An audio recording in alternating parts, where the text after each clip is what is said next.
thanks for what you do with your podcast and all the rest. You're doing a great job. Hope everybody keeps tuning in. You get a lot of good info, a lot of insights, understandings of how to get strong, how to stay strong, how to use your strength. You do a great job, dude. You make things better than they are in real life, I think. If you don't follow Massenomics, y'all do it. Social media, website, everything. Massenomics.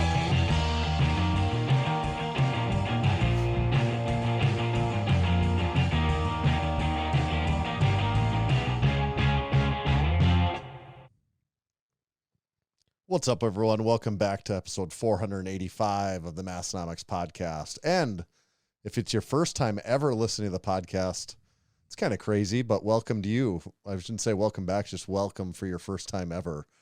Odd time to choose to join at 485 episodes in, but we're happy as heck to have you. The best time was episode 1. The second best time is episode 485. That's right. My name is Tanner. And my name is Tommy. That's particularly important for those of you who are here just newbies. for the first time. For all you new listeners, that's particularly important. For those of you that have listened to all the first 484, you probably know the difference in our voices at this point, but it's really for the new people. I hope so. Yeah. This is a action-packed episode, and I'm going to kick off the action by mentioning, head over to TexasPowerBars.com.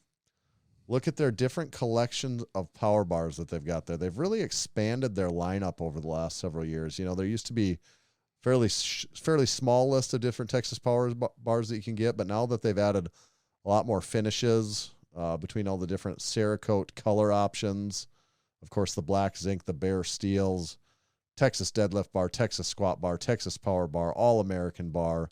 The list goes on. I wonder if they still have the Branch Warren bar. That was a bar they had for a while. I think so. They also have, here's a little secret hack. They sometimes have blemished versions. Mm-hmm. Like right now, there's a blemished version of the Texas deadlift bar, black zinc shaft with chrome sleeves. The blemished Texas deadlift bar is only $359. Ooh, That's not a too shabby. Screaming hot deal. Check that out and everything else at TexasPowerBars.com. And after you buy yourself a Texas Power Bar, you're going to need some plates to go with that bar. So head on over to thestrength.co and pick up the best made in America, E-coated, smooth yet easy to grip plates on the market today. It's a pretty specific list, but they are that good. They've been the go-to plates in Massenomics gym basically since they came out. They've been the go-to plates in my home gym for over a year now. I love them so much I even had to go buy some more because they're that dang good. Strength.co, get the plates. You won't regret it. It's worth noting this episode is coming out just as we all finished up the Lift Hard, Live Easy Classic. You're listening as you're headed home on your journeys back from a great powerlifting meet, strongman competition, 3-day Living Easy Festival. So, wow, that was a hell of a time, wasn't it, Tommy? Oh, God. One for the record books. Yeah. At this point, we're just still trying to recover and wrap our heads around everything that went on. So it's going to be next week's episode that we actually really dig into this thing, unpack it, unfold it. What else would you describe like the way when you get into something like that? Flip it and reverse it. Yeah, that's what we're going to do with the Lift Hard, Live Easy Classic next week in episode 486. So that gives you something to look forward to next week too. Yeah, I think people were worried that they would be checked out after this episode, so yeah, it's good to get something for them to look forward to. I am, at this point, usually not the case, but I am extremely thirsty today, Tanner. Oh, what do you got? I got a lemon Kirkland sparkling water. Oh, it's funny you say so. I actually came prepared myself. I've got a blood orange tangerine Spindrift sparkling water, a real squeezed fruit, unsweetened 12-ounce can. Okay. Come packing a heat this week. See what we got inside this blood orange tangerine Spindrift. It'll mix up all the flavors. Woo! That's something. Okay. That packs a wallop. Still about as clear. Wow-wee. I'd give that a 3.5. That was the 3.5 reaction I was expecting. Wow. I'd give that a 3.5 all day. Oh, we got a lot to get to this week. Like we said, we're not going to recap the whole Lift Hard, Live Easy Classic because that's what next week's for. We got to save something for next week. But this week, we got all kinds of stuff. I wanted to kick off with something here that I was thinking about it. Are you familiar with the phrase 4 reps? Like if I said 4 reps, I think I am. Yeah, I think so. I mean, what does that mean if someone says 4 reps? I mean, you're repping it out. You do it for reps. You know what is a giveaway to me that someone like doesn't really get? I shouldn't say they don't get lifting. Someone that maybe they're definitely haven't competed in any strength sports before, and maybe they haven't even just been like around strength training culture for all that long. If you ask them like the conversation of like, what's your best bench? This always comes up, and someone says, well, it's 225, 4 reps. Yeah. Like when someone just using 315 for reps. Yeah. It's like this open-ended 4 reps, which is anywhere presumably between like 2 and 10 or 2 and 20. Yeah. Like at the high end of reps would probably usually not be much more than 10 or 20, I would think. But it's like, no, I can do 405, 4 reps though. Like it's for reps. Yes, it's a very like a seasoned lifter doesn't just say 4 reps as an answer to anything, right? They're not like, oh yeah, just 315 for reps. No. Like that's unless it was like, what'd you do today in the gym? It's like, I just had the meet last week, so I just went and hit 225 for some reps on the bench. Like that'd be the only time I'd say that. But it's just in reference to like a bullshit day, Like, right. That's okay. But it's more like it's the conversation of like how much can you do, and it's like people it's people that are trying to be sneaky about how much they can really do. It's like, oh, I can do 275 for reps. And also the difference between 2, like you're saying, 2 reps and even 8 reps is an enormous amount of strength there. Right. Because if it's 225 and you do it for 2 reps, your max is probably, 245. Yeah, exactly. Yeah.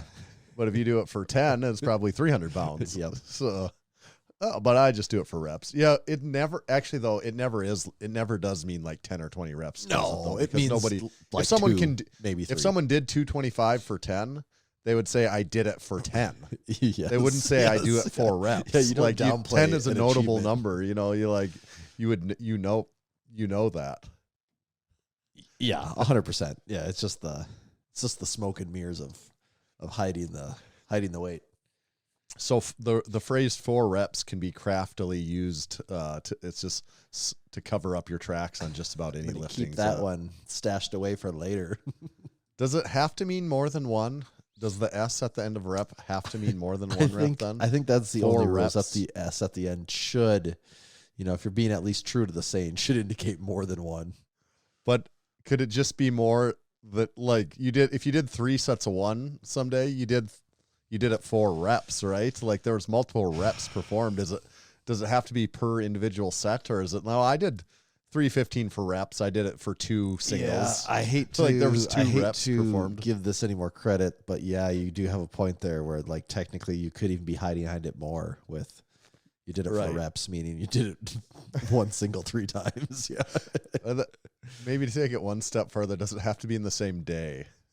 Like I've done, I've been 315. It does have to be in the same day. I mean, if you're making a good faith I've done argument 315 for reps, and it's that I've hit it for 2 singles like twice in my life. Right. Like that is, under no circumstances is that acceptable. So that definitely can't count. Mm-mm. Is doing it for singles on different days. But if you did 4 sets of 1, I mean, I wouldn't count that.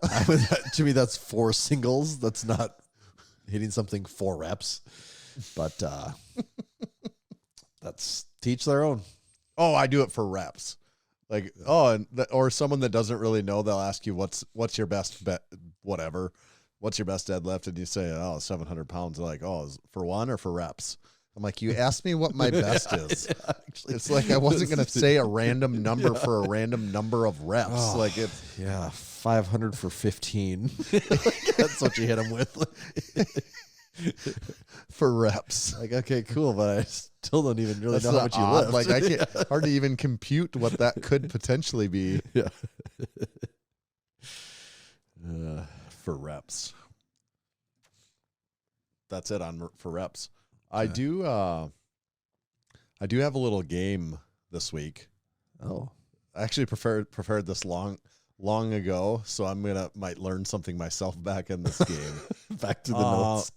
I can't remember what I was thinking the name of the game would be.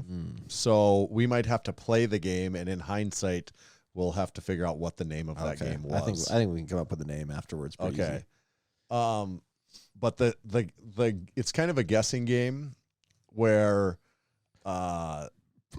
like this many, when people announce like a strongman competition and it's like, oh, he's going to deadlift 800 pounds. That's the weight of a 3 household washing machines. Yeah. It's kind of like that. That's the game where I'm going to give you something, or it's almost like a mix of how much does this weigh? What weighs more? Yeah. What weighs more is our old game. Classic. It's kind of like that. Everyone remembers. Yeah, it's kind of like that, but it's more. You're just going to have to guess a range because these numbers are going to be kind of wild. Okay. At times here. Yep. I think I'm ready here. And there's three rounds to this game. So first round of this to be named. Actually, do you feel like we need some play-in music? Probably. For this? I feel like we're going in this kind of cold right now. Oh, what button is this? I think this is what it would be.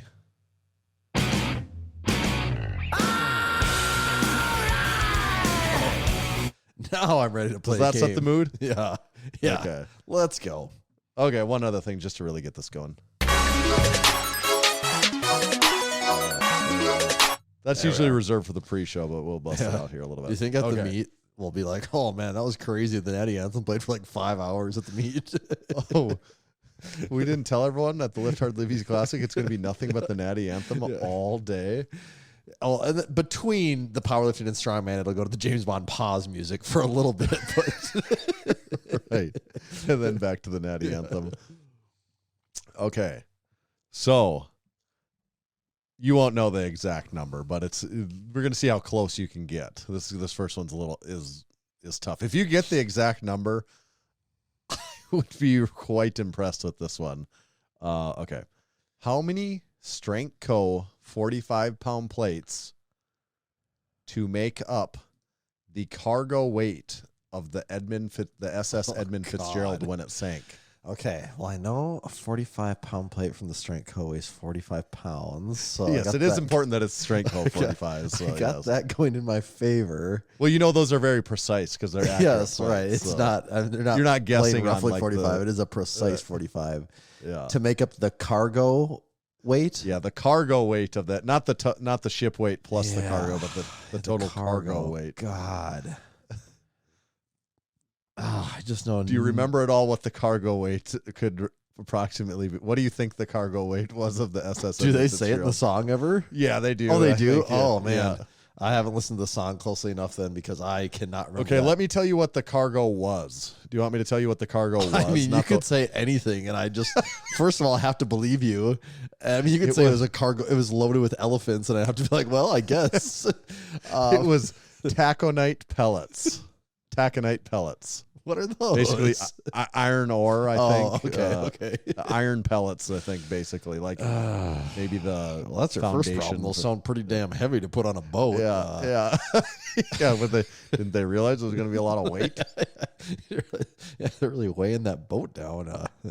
Can sink if it's too heavy. God, I just have no idea. Like, does a boat carry? It's a really, really big ship. So well, I know that's what I'm saying. 40, Like, is it 100 tons? Is it is it 200 tons? I just don't know. It's way more than that. Oh, it's way more than that. Okay. Yeah. Is it 1,000 tons? Like, I literally don't know what a cargo ship carries. Yeah. Well, it carries taconite pellets. it carries heavy steel rocks. God, Well, I mean, if it carried, okay, I just have to pull up the calculator quick here. If it carried, what did I say? I said 100 tons is too small, so 1,000 times.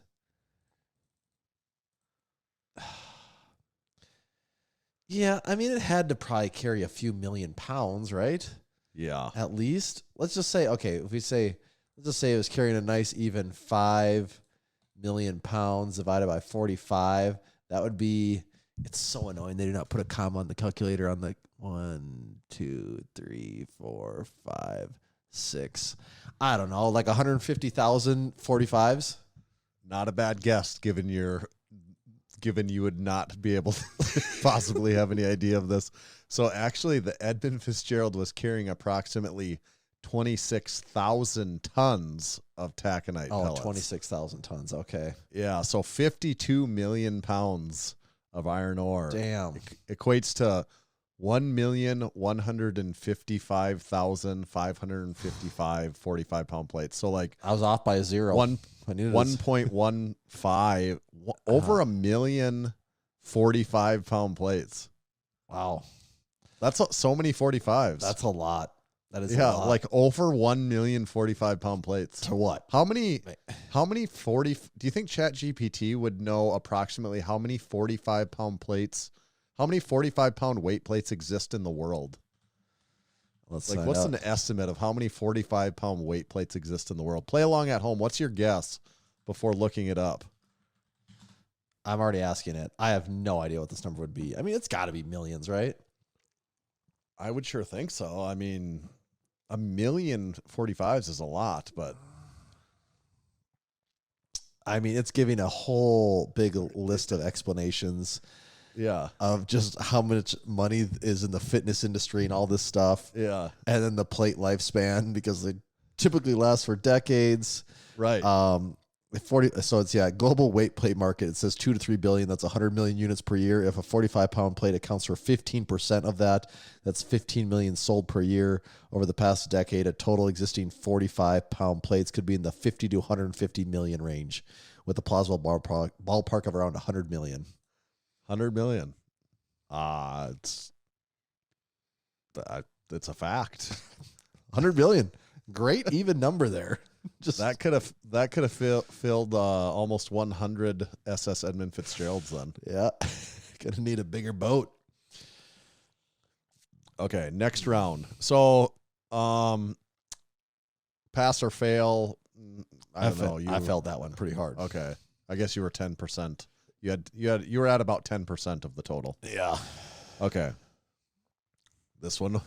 All right. So you don't know the SS Edmund Fitzgerald as well as me, so that's not fair. Yeah. This one's more fair. We're gonna go right in your backyard for this one. Oh, okay. How many Texas? We're gonna actually go to Sioux Falls is what we're gonna do. Okay. So this is gonna be a little more familiar with you because we're not dealing with SS Edmund Fitzgerald. We're gonna deal with Sioux Falls. How many Texas power bars laid end to end to go from Aberdeen, South Dakota to Sioux Falls, South Dakota? Okay. So I know that it's basically 200 miles. And am I allowed to use a calculator? Is that allowed? But we're going as the crow flies. Oh, like if you're literally okay. You're literally just laying which saves a little bit. This is the freaking Pythagorean theorem here of I got to know my It is actually. It is where it's sort like, of, yeah. I can't remember. A squared plus B squared equals C squared. I remember that part, but I'm saying to Summit. Sioux Falls to Summit is like, oh yeah, I don't know. I think 150 Summit to Aberdeen is 80 miles. So then that'd be like 120. Sioux Falls to Summit is 120. It's still not a perfect triangle. But yeah, it's so it'd be 120 squared plus 80 squared equals C squared. So you have to take the square root of whatever 120 squared plus 80 squared is. This would be some intense math for the podcast. Okay, 120 times 120 plus, so that's 1440. 80 times 80 equals plus 1440. Oh, how do you do the freaking square root on here?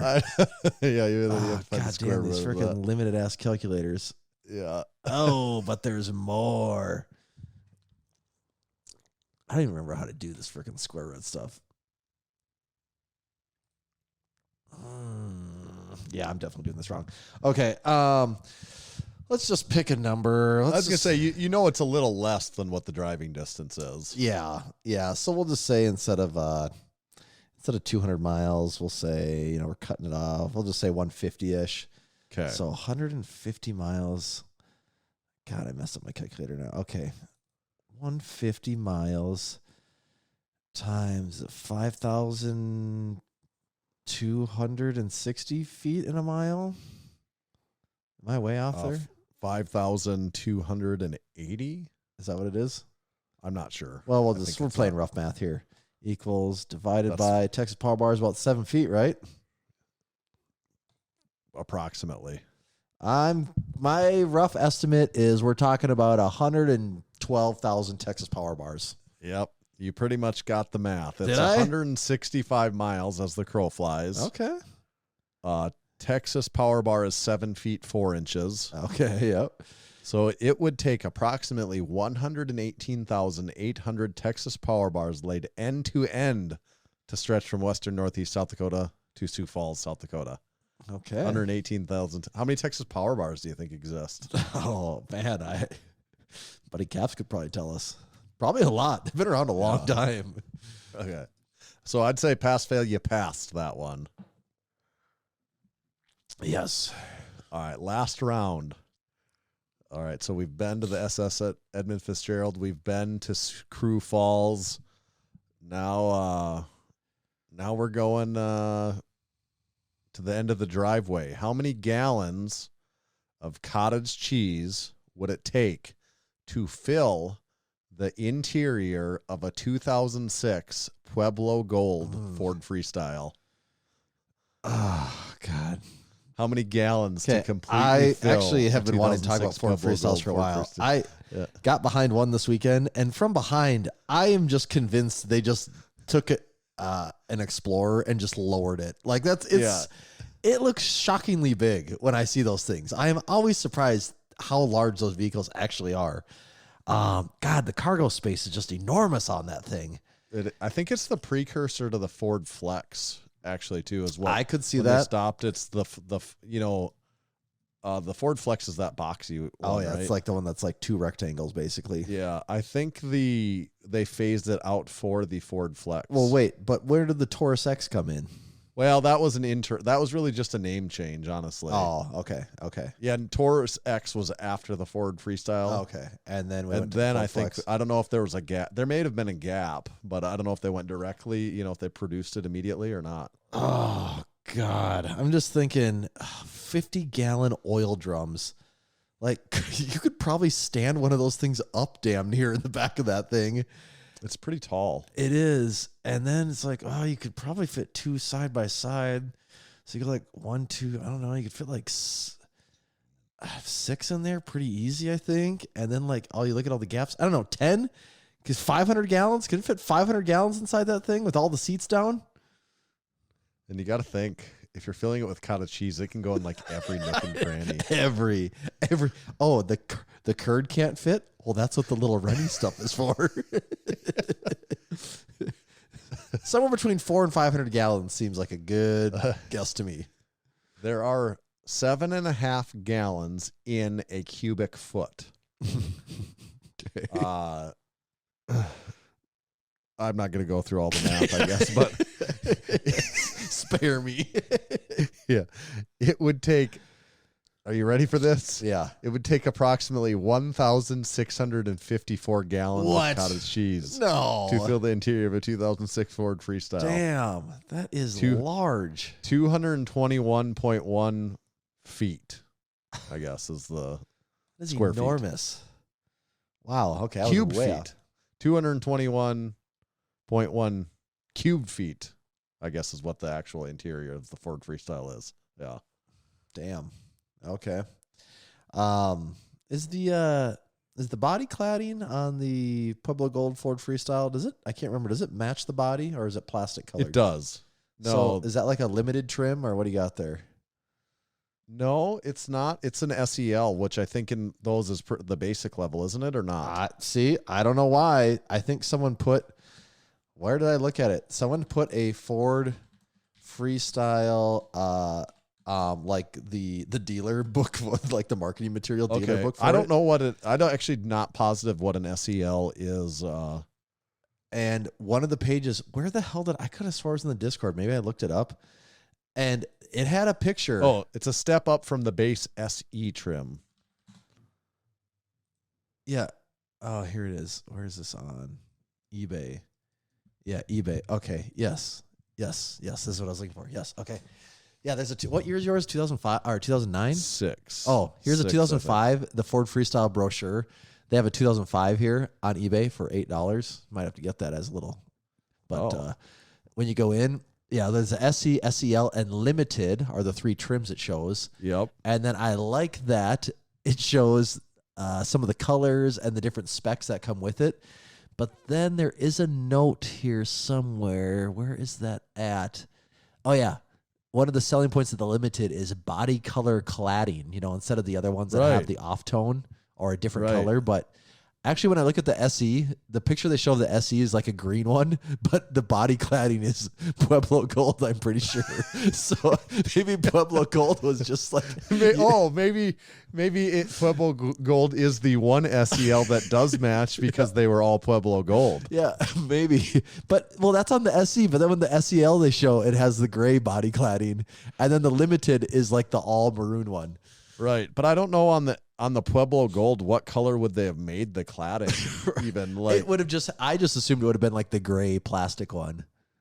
Would be quite the clash of colors. Do you have, obviously, according to this chart, you have body color door handles, right? Yeah, I think so. Yep. You got to. Do you have heated power body color side view mirrors? I do not think that they're heated mirrors. Yeah, that's pretty advanced. Does it have a 6-disc changer? I don't think so. I don't think so. What color is the interior? It's pretty sure it's like tan also. Yeah, it's because they showed tan. It's Pueblo Gold essentially. They show tan, gray, and then like a black with a wood trim around the. Well, that'd be sweet. It's not that. Yeah. You can tell a Taurus X from a Freestyle by the grill. Oh, is the grill different? Yeah, if you look at the grill on a Taurus X, that's what I've come to know when it tricks you into thinking that it's a Freestyle, and then you see a Taurus X. The Taurus X has the 3 chrome fins in the grill, the 3 horizontal chrome fins. Yeah, that almost remind you of like F-150s of that particular year, where this is a trick for anyone trying to identify. See, I was curious here. Well, but also, I feel like this. Well, they all do this, but I feel like Ford did this where they all their vehicles just had the exact same grill for like years. That might be that might be right, because like I think that is like that was and the front end. It's probably just because the Taurus X started in 2008. Yeah, I think they so. probably changed the grill then. Yeah, but that's an indicator. That's how you know it's a Taurus X. The easiest way is other than the badge on the very back of it, because their color choices are probably different, but it's primarily the badge on the back. If you knew the color choices and the grill, those are the differentiators of the Taurus X, as far as I've been able to tell. Real enthusiasts over here. I think they can also both fit approximately 1,600 gallons of cottage cheese. Does that seem possible to you? Just think about the gallon, like 1 gallon of cottage cheese, though, isn't that big. You would have to really start stacking a lot of those in there to fill up the entire Freestyle. I mean, you're not stacking them; you're dumping them in. Right, what's going on? Every nick and cranny. That thing's just going to be pulling curds out of that for years. So that one was, I guess you failed that one. So 1 pass and 2 fails. Well, 1 pass, 1 fail, and 1 in the middle, I guess. Is what you look at. Yeah. Any particular name of that game that comes to your mind? It's how big? Yeah. Yep, that's what it is. That's now what it is. Okay. I had one other thing, or unless you've got something, I had one other thing here No, that I go wanted for to it. mention. I don't know that I had maybe ever really had an iced coffee until we went to, what was it, our whole Ohio trip when we got, Oh, yeah, no. we got Well, iced. the first, actually, I think when we went to California, after we got done eating with Chad and Marissa, they're like, We oh, got there's an a iced coffee coffee. place in the mall right there, or in that strip Yeah. mall right there. And I think we either got cold brews. I think we just got cold brew. I usually get cold brew. Yeah. But I mean, there's typically ice in there with it. Right. So that might have been, if I got it, then that was the and first then time. Ohio, right before we went to old Doc Yeah. Tatwoff's, we got that Yeah, nitro and cold brew. That nitro cold brew was really good. Dude. That's actually what kind of got me on it. Actually, That's- that nitro is freaking good. It must just be a gas station brand. I don't think I've followed up on this. There's depending on where you live, like Quick Stars or Quick Trips. QTs, we call them. No, that's actually different because they call QTs. That's not what we call them. Like it's like in like it's a weird thing. It's like in Minnesota, they're Quick Trips, like KWIK trip. Okay. But then yeah. South Dakota already has one with a Q in it, Quick Trip. So in South Dakota, Quick Trips are called Quick Stars to avoid the other Quick Trip gas station. Only difference between one being starts with a Q and one starts with a K. But so Okay. there's all these new Quick Stars popping up around town by me. And they have, it must be the exact same thing, the nitro cold brew on tap. And I go to that damn gas station so much and get that coffee. I love it. It's So so is that good. the kind of gas station we went to? No, it's not. That's why I think Oh, it must okay. just be whoever supplies these things for everyone. Right. You know, like you will go into a Casey's and they have like the same coffee maker as like 10 other Right. gas stations. But Right. they all have it's like Karuba, I think, or Caraba. Caribou. Yeah. It's like Caraba cold brew. And I freaking, for gas station coffee, it's like $2 or $3. Oh, I that freaking might have love been it. the best gas station. I've been actually jonesing for that nitro cold brew. That Dude, we had since then. it's so good. But yeah, that's okay. So anyways, though, I guess my point until then, I never really liked iced coffee. I thought it was weird to me. It was a weird, coffee was always hot to me. So I never really liked it. Since then, I've gotten it more often, and now I do like it for sure. Oh. And I think honestly think it was that nitro cold brew that I'm like, okay, this is so good that now that one in Now I Ohio like this. really hit the spot. That was exactly what we needed at that time, you Yeah. know? And I've been hitting iced coffee hard. Well, so I get those all the time. If I go to Starbucks, I always just get a plain cold brew, or like Scooters, it's another drive-through in town. I just get the straight up plain cold brew. Yeah. Or what I do a lot is my wife will make coffee when she gets up. Actually, this is what happens a lot. Okay, so like, let's say tomorrow she has to be at work. Her shift starts at 6. So she'll wake up at, like 5, go make coffee right away. By the time I get out of bed, and she leaves the coffee pot on, by the time I get out of bed, the coffee's been cooking for like 3 hours on there. Yep. I usually don't even bother. I just turn it off. Actually, sometimes I might drink it. Sometimes I might even let it go another hour and drink it when it's a good, burnt. And then later in the day, after I've turned the pot off, like let's say it's 2, and I'm like, I'm going to go outside and lift in the next hour. I'll usually go get some ice in a cup, pour the coffee on it, and it's disgustingly burnt coffee. But the fact is I didn't have to make any more of it, and it's Right. ready to It's go just because it's there, been at ready to room go. temperature for the last few Yeah. hours. So that's typically how I've been consuming my coffee lately. Don't recommend that very much. Well, I've ordered so little coffee in my life from like places you buy coffee. This is what I'll say that I'm just now understanding this level which is just the most absolute basic level of it. So like just within months, like I've legitimately ordered so few coffees from a coffee place that I just now I was intimidated to order coffees at coffee places because I'm like, I don't even fucking get it. I'm like, can I just have a coffee? Like, how do I order coffee? This is my menu right here.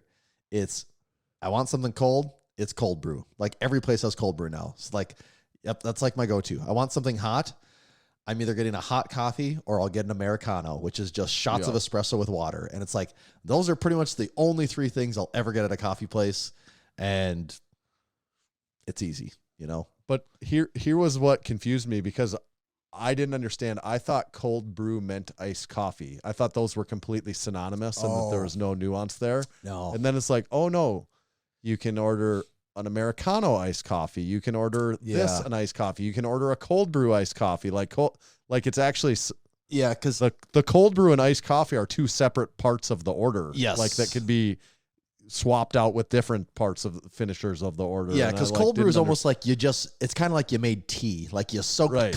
you soaked water in some beans for a long enough time, and then because I used to there was one summer I would always make my own cold brew. Like you'd grind up the beans, you'd put it in the little Yep. carafe thing, and then after like a day, then it's been filtered or whatever, it's ready to go. But yeah, cold So brew. what I have noticed is an iced, like sometimes it seems to be that places run out of the cold brew. They a decent can, bit. yes. And I don't know why, but happened. I don't really. and then they'll say, well, we can do an Americano iced. And I'm like, okay, yeah, let's try that. We'll do that. When there's something about when they're taking literal hot coffee and pouring it on ice, shouldn't say there's something about it. It's no fucking mystery. They're taking a hot item and pouring it on Decoding ice. it in I'm real like, time. that doesn't really work very good. The ice kind of all melts, right? Like that's not a great, a great coffee at that point. Yeah, that's why cold brew is just the best sipper. It's just Right. it always works. So I do like cold brew, but I can't wait to go back to Ohio sometime to Dr. Tatty Waffles so we can go to that one gas station. Well, the next time you come to town, we'll go to the Quick Star just down the road from my house. I'll get a little pour our tap of nitro cold brew and relive the Dr. Cold Tatty brew Waffles time. has is Typically more higher in caffeine. highly I think. caffeinated. Yeah. And my thing, I can have one of the, I don't drink any beverage slowly. The only beverage I drink somewhat slowly is hot coffee because it is hot. Anything cold, if you put a straw in it and give it to me cold or just an open top, I'll have it gone in Yeah. See, one drink. I have to regulate myself to not have it gone in 3 drinks. So that's when I have iced coffee, I'm like, well, that was good. I'm like, well, that was a sweet $5 that took took me 20 seconds to finish. That's why the gas station ones are great because it's 20 ounces and it's $3. Like at Starbucks, that one would be $9 at Starbucks. Right. That's what I like gas station coffee. I think that's Dude, I think most of the time gas station coffee is Starbucks coffee isn't that great. It's just the same everywhere. It's whatever. But yeah, gas station coffee, if you can find one that's decent, yeah, it's nothing wrong with that at all. Coffee snobs are a lot like IPA snobs. It's the same exact thing, or whiskey snobs or whatever, Oh, this all one's the same this to one's me. a little more peaty. Yeah, okay, buddy. This one has a nutty afterbirth. Yeah, okay. Some of us are just trying to have a good time. Shut it. Trying to get my buzz on over here. I'm just trying to get a simple caffeine buzz or a drunk or whatever the thing is. Yeah. I just wanted something that doesn't taste like shit. I was just trying to relax, but whatever, man. Oh, should we do a little supporting our supporter members? Oh yeah. Okay, got a few here. Big Nathan. Well, let me put the cart before the horse. Supporting our supporting members is a relatively new segment of the Massenomics podcast. We haven't been doing it forever, so it's still relatively new. Our supporting member program, you can get in on it. Get a bunch of stuff. Part of it you could get mentioned in this segment that we do each week. You get a discount code that's just for supporting members. You get access to our Discord community, only for supporting members. You can listen to our podcast live, only for supporting members. You can listen to our pre-show. That's the show before the show. We record it every week prior to recording this. The only way you get to listen to the pre-show, which is unfiltered, uncut, completely raw. It's where all the greasiest grease comes out. Got to be a supporting member for that. You get early access to drops. It's pretty much the only way you get signed up for our powerlifting meet or a strongman competition, the Lift Hard Live Easy Classic. And this is big news. We've got a big mailer coming out soon. This is going to be real soon now that we've wrapped up the Lift Hard Live Easy Classic. This is going to be one of the next big things on our agenda. We already know what it is. We just got to finalize it, and we'll get that mailer ready. So we've got something that we mail out to every single supporting member. We've done this several times in the past. The only way you're going to get in on that if you sign up now to become a supporting member before it's too late. So do get signed up now so you can get that free gift in the mail, where we mail out like a bajillion letters or whatever it is, packages to people. We get to be real friendly with the United States Postal Service. And then the other part of that, if you're an existing supporting member, make sure you send me, if you've had an address change recently, what your new address is, because I'm going to get a whole bunch of letters returned to my house if you don't do that. So if you have changed addresses, please send that to me either in an email, a DM on Discord, a DM on Instagram, however you want to do that. But this week's supporting members, Big Nathan Wilhelm, competed at USAPL Nationals. He squatted 744, benched 529, deadlifted 738 for a 2011 PR meet total. That is a big total. Yeah. Maybe Big one of Nathan the biggest Wilhelm. totals ever on supporting our supporting members. Yeah, 2,011 pounds. And Big Ben asked, but was it for reps? You know what? Big Ben's asking the right questions here. Yeah. Big Joe just completed a bucket list bike trail ride 70 miler that he had on his bucket list that he completed. It's a big one. Yeah.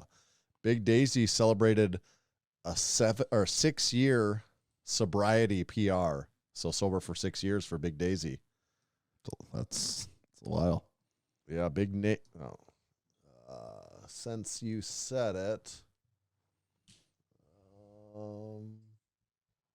got so many buttons these days. It's hard to get. I to can them. tell. It's been a while. So many button banks over here. It has been a while. Big Nate, speaking of it's been a while, just celebrated his 23-year wedding anniversary. Ooh. Big Macho got first place in his age group at a triathlon. Oh, damn. Yep. Triathlon. I think that's what is that? That's the bench press, the Squat. cottage cheese eating competition, and what's the third event? Sparkling water chugging contest. Yes. So good job there. Big Dan got a new dog named Rocky. Big Ryan just had a new baby, and it was a new birth weight PR for his wife. So congrats to everyone there. And then Big Joe was this week's guest on Unpaid and Underrated. Go give it a listen. Well done. What do you think, Tommy, about a certified training facility of the week? Yeah, I want you to give me some direction here. Let's see. Have we done? I just randomly clicked here. What state you looking at? Have we done one in Montana yet? No, Montana is still on the board. Okay. Well, right on the border is a little city we call Butte, Montana. She's a beaut. And I see north side of Grand Barbell. Where we got there? 4 photos here catching my attention. North side of Grand Barbell. That's in Montana. Grand. Okay, let me write this one down. Oh, yeah. North side of Grand Barbell. Yeah. All right, so Montana. A little off the beaten path. Mm-hmm. And I'm looking, and I mean, this is for sure. Is this like a garage or like a shed of some kind, maybe like a barn, an outbuilding, a see. shop? It I seems like it think has really so. high ceilings in It it. does have high ceilings. I think that's a shop. Let's say this is a shop. Okay. Well, Could first, be a garage, I right off suppose, the but bat, yeah. like we were saying, big high ceilings. Looks like they got the ceilings insulated up there, don't they? With the, got the. Yeah, he's got a heater in here, so I bet it's insulated. Yeah, we got a ceiling fan. We got some good lights in here, but we got horse stall mats down. And right away, I see this white rack, and I think this is a rep rack. And it's the, Okay. what is it? The Aries, whatever they're selectorized, all-in-one functional trainer rack, whatever they call it. Got the white and black setup, very clean. We got some, I don't know if it's the Rep or the Rogue's mono arms in the rack as well. Oh, yeah. Lots Looks of like the weights Rogue on ones, there. maybe. A lot of Massenomics items. I can see the Strongman flag, the Crispy Boys Crispy flag Boys. up there. Yeah. We got, I wonder if this is like some type of leg press hack squat combo in the back corner. You see that one, Yeah, Tanner? it's for sure a hack squat. Maybe it's just a hack squat, Yeah, it might but just maybe it's be. also a leg press. Yeah, I don't really see a pad down on the bottom there.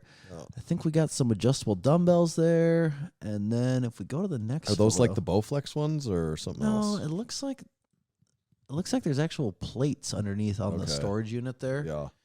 And then next one, we got a reverse hyper. We got a couple benches. We got the powerlifting flag too. Oh, we got the freak athlete reverse hyper, or Oh, whatever the yeah. hell they call that thing.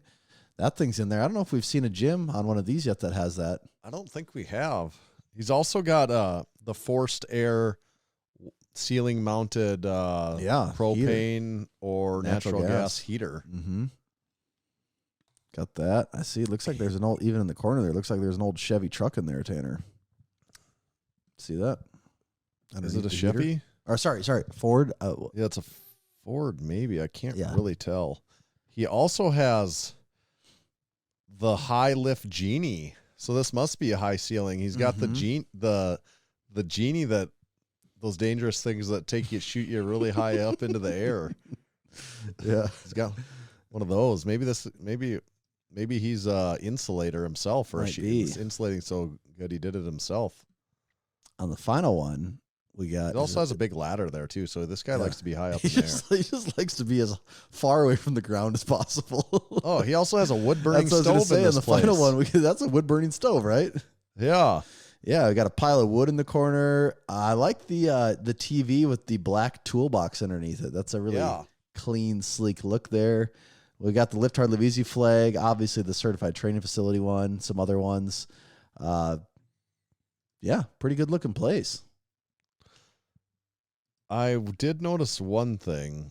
What I'm wondering actually though is like, do you think he gets strong in this one? Oh, I mean, they got that genie lift thing in here. Like that alone should answer the question, but hell yeah, you're getting strong. Oh hell In yeah, the we're getting strong Grand as shit in North here. side of Grand Barbell. It's happening. North side of Grand Barbell in Butte, Montana. Butte, Montana. She's a Butte. Okay. I'm going to read an ad. Do you think we should kick off the live listeners? Yep, they're out of here. I've had enough. Okay. EliteFTS. EliteFTS.com. You all know them. You all love them. Now you're going to love even more. Discount code MASS10 saves you 10% off most items at EliteFTS.com. And right now, they actually are doing like a Christmas in July sale for a few days here, so you might still be able to catch that. They have several things that are on, like apparel's on sale for 30% off. They got other things that are 20% off, this and that. A lot of that stuff, even if it's on sale, you can still use discount code Massenomics and save an additional 10% after that. And they're also running where I think if orders over $165 get free shipping. So kind of a lot of steals and deals right now at EliteFTS.com. Also, the SS Yoke bar is on sale. You can't stack our discount code on that one, but it's just a good price anyways. And then their new thin bars, the thin horizontal press bars are now available. Thanks, Elite FTS.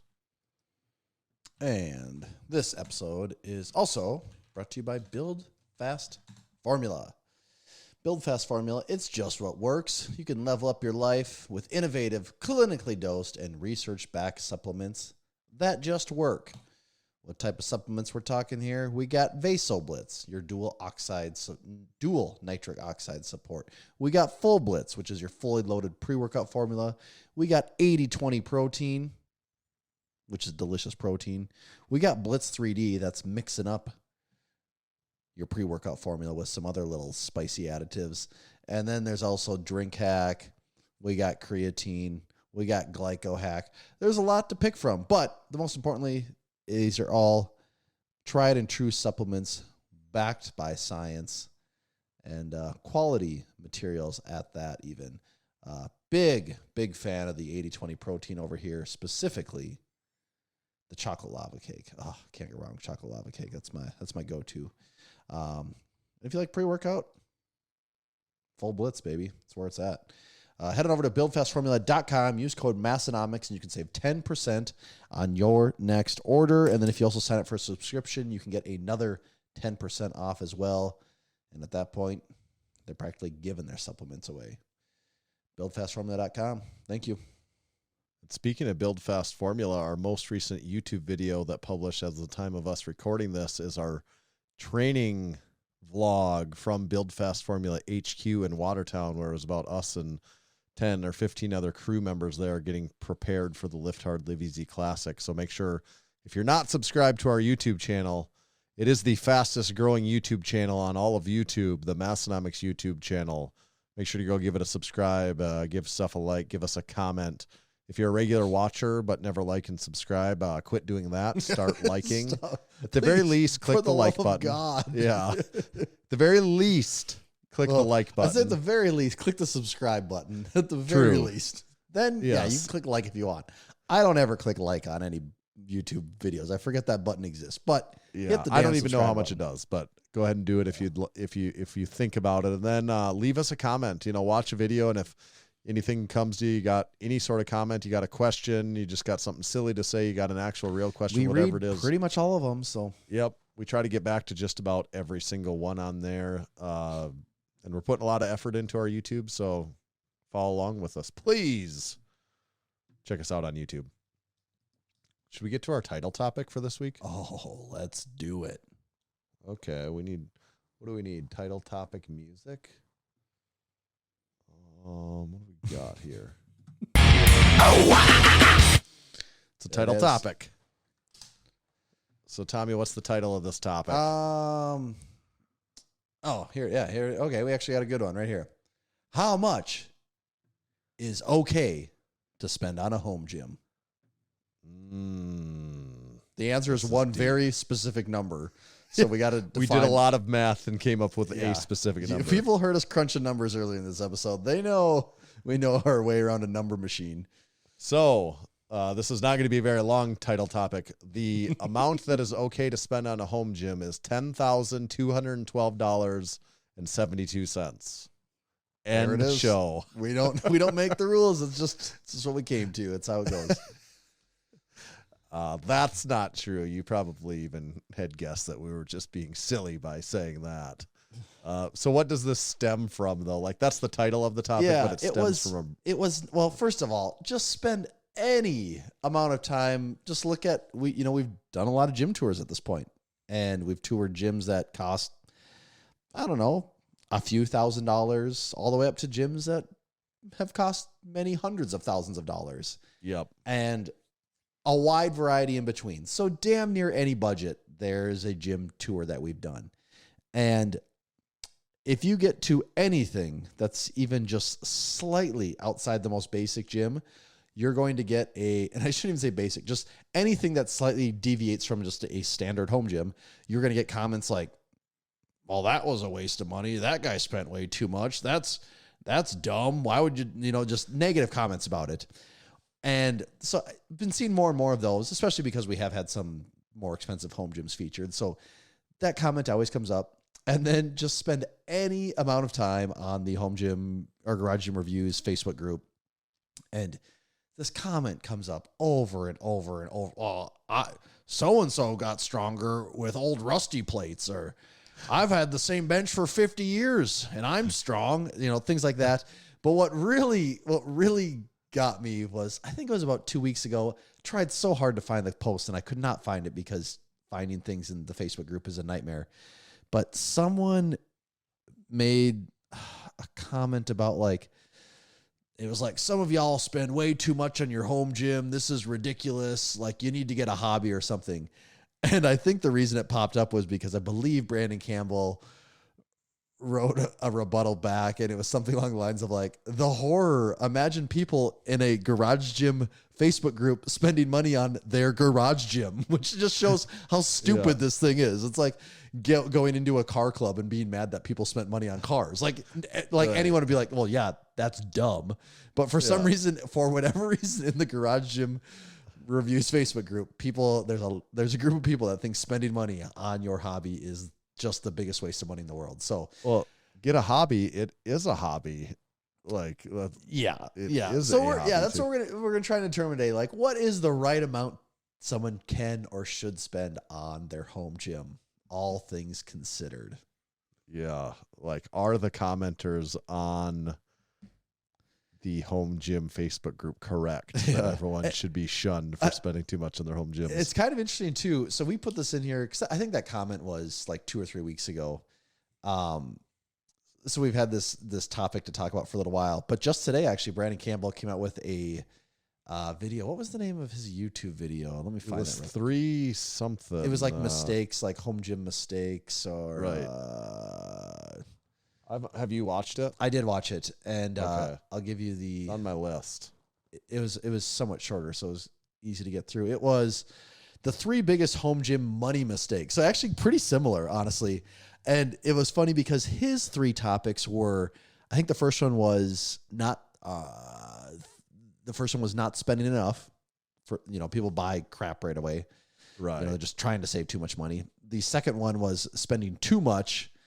And then the third one was, I think it was like buying equipment that's the wrong size or something like that, which I think are all like very good, very valid points.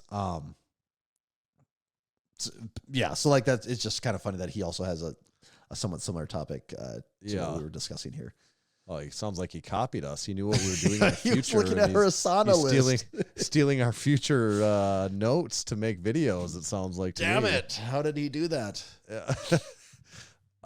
So I guess on that topic, it is a spectrum. Of course, it's a spectrum of where everyone fits into here. Some people pride themselves on spending very little.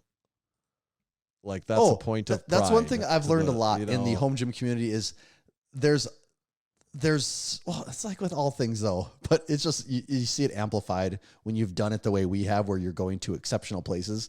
Right. You see the spectrum of people that take a ton of pride in like, hey, I've been flipping and scouring deals and searching, and like, I mean, there's people that, line item know everything that they spent on everything. And there's also people that are like, yeah, I've spent a few $1,000 and I got this, like my whole gym, so there's that. But then you also have the people that are like, I literally, money does not matter to me. I just want what I like. And yeah, if it costs me money to get here, that's what it costs. Like, money is not the issue.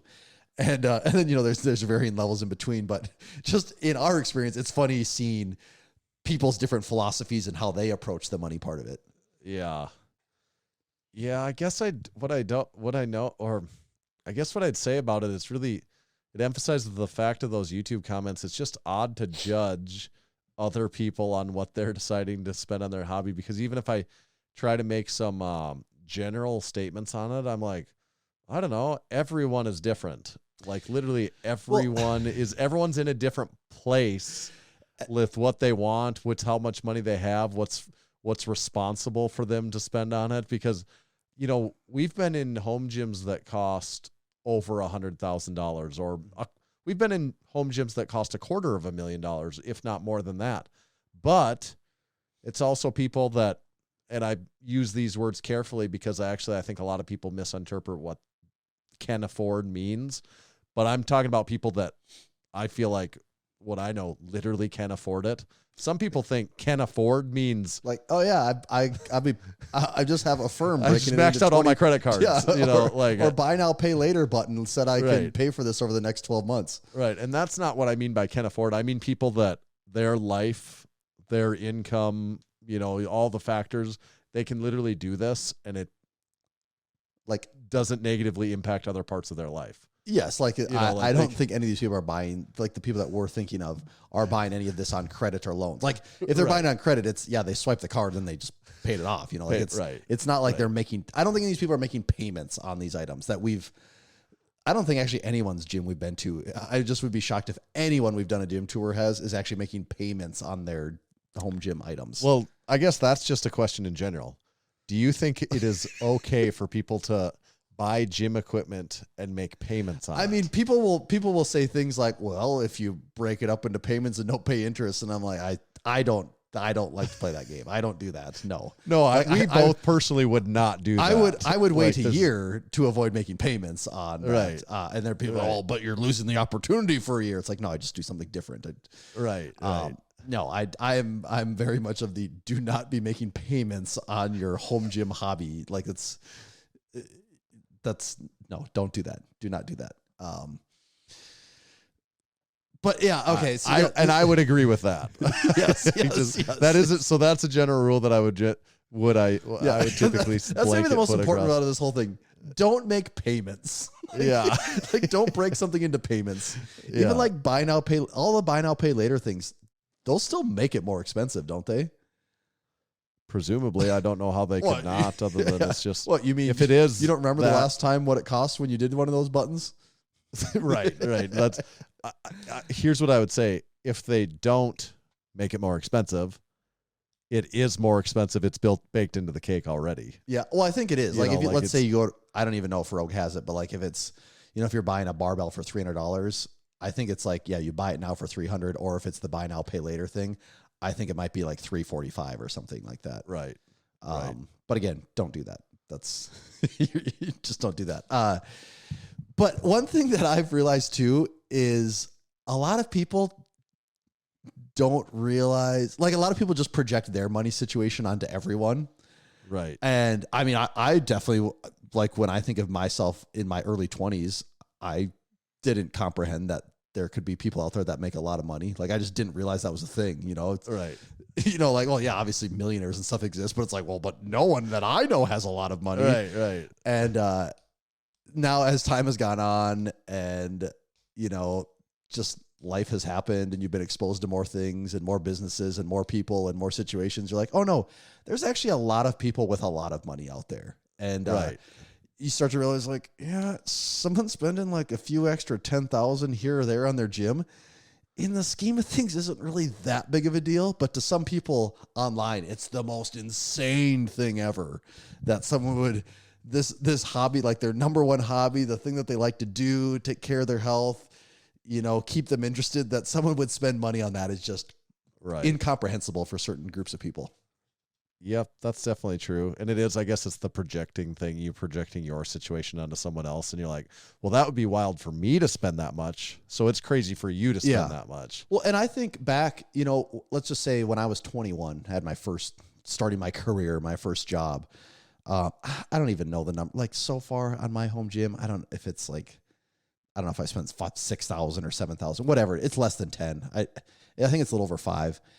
And if you would have told me like at 21, like, oh, do you want to spend like $7,000 on a home gym? I'd be like, oh, that's the biggest waste of money. And I was going to the gym at the time, but I'm like, I can go to the gym for like $40 a month here. Why would I spend $6,000 to build? That's insane. Yeah. And here 36. And I'm like, well, no, that's not crazy at all. Like that's a very modest setup. It's just Right. me. So I think people, it comes down to people projecting their own financial situation onto other people's lives. Yeah.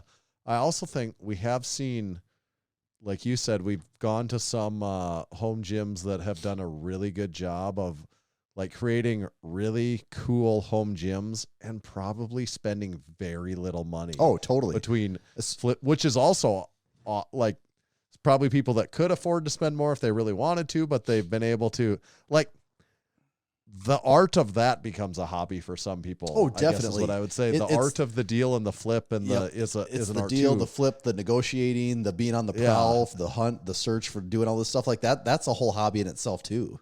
And some people are really good at it and have like built really cool home gyms for a price that's like a fraction of what they would cost otherwise. It's just interesting how different people take a different approach to that. So some people are like probably never bought a single use thing in their entire home gym and don't care. And then other people are like, I've never bought a new thing. I've never bought a new piece of equipment. I actually haven't really, I didn't really think about that, but that is very, we've definitely been to gyms where, you're right. There's probably not a single use piece of equipment in them. And then there's other gyms where there's almost not a new piece of equipment in them, right. Outside of probably getting a few new barbells, but in which case you're investing a lot more time. Right. Yeah. It's just, you decide what your time is worth. And sometimes you get lucky and things fall into your lap, it pops up, but. And like I said, people I think get passionate about the deal. Like they're like, no, part of my hobby is it's the thrill of the hunt. It is. It's. Right. I was getting that feeling for a while there. When I got that lat pull down, and I'm like, oh God, like this is where, and then like that's like, and then you're like, look how much money I just saved. Like, this 100% comparable brand new costs couple $1,000. Right, right. I saved so much. It just took me going on Facebook Marketplace, actually just like one time, and then renting a trailer and spending an entire day driving and coming back, and then another day painting and Loading sanding it, unloading and it. restoring this thing. And yeah, I mean, I only had like 20 hours wrapped up into it, but I saved a lot of money. Right. Which that's actually a good point too. You did actually save a lot of money. Yeah. But you did put a lot of time into I it. did. Like net effect is very worth it, I think. It but like, is, especially when you it's easy consider to discount your time though, yeah. too. Oh, where it's like yes. Like, and yeah, also depending on where you're at in life too, like your time might be pretty some loose people and have free. And, yeah. and it might have be a- also incredibly a scarce resource. So it's, right. it's on you to decide again there. One other thing that I think is, when we've talked about this before, that I think is really funny to talk about is, so people shitting on people for spending money on their home gym, which just exists. But the funny concept is, a lot of times I would not be surprised if the people that are like, oh, that's such a dumb waste of money, if they're, it's like, it's not crazy to think that that person is driving a truck that's from the year 2022 or newer. And it's like, yeah. And then you spent $50,000 on a pickup truck. And that's not a hobby, man. Like, that's just a truck. And like, you could have the world's nicest home gym for that, damn near. Well, that we're just making up a person, but let's say that's a hypothetical person. Yeah, that person purchased the most expensive thing of their life that is also the highest, the most quickly depreciating asset that they'll ever purchase too. Yes. Like the home gym equipment depreciates a certain amount just by purchasing it. It's no longer new.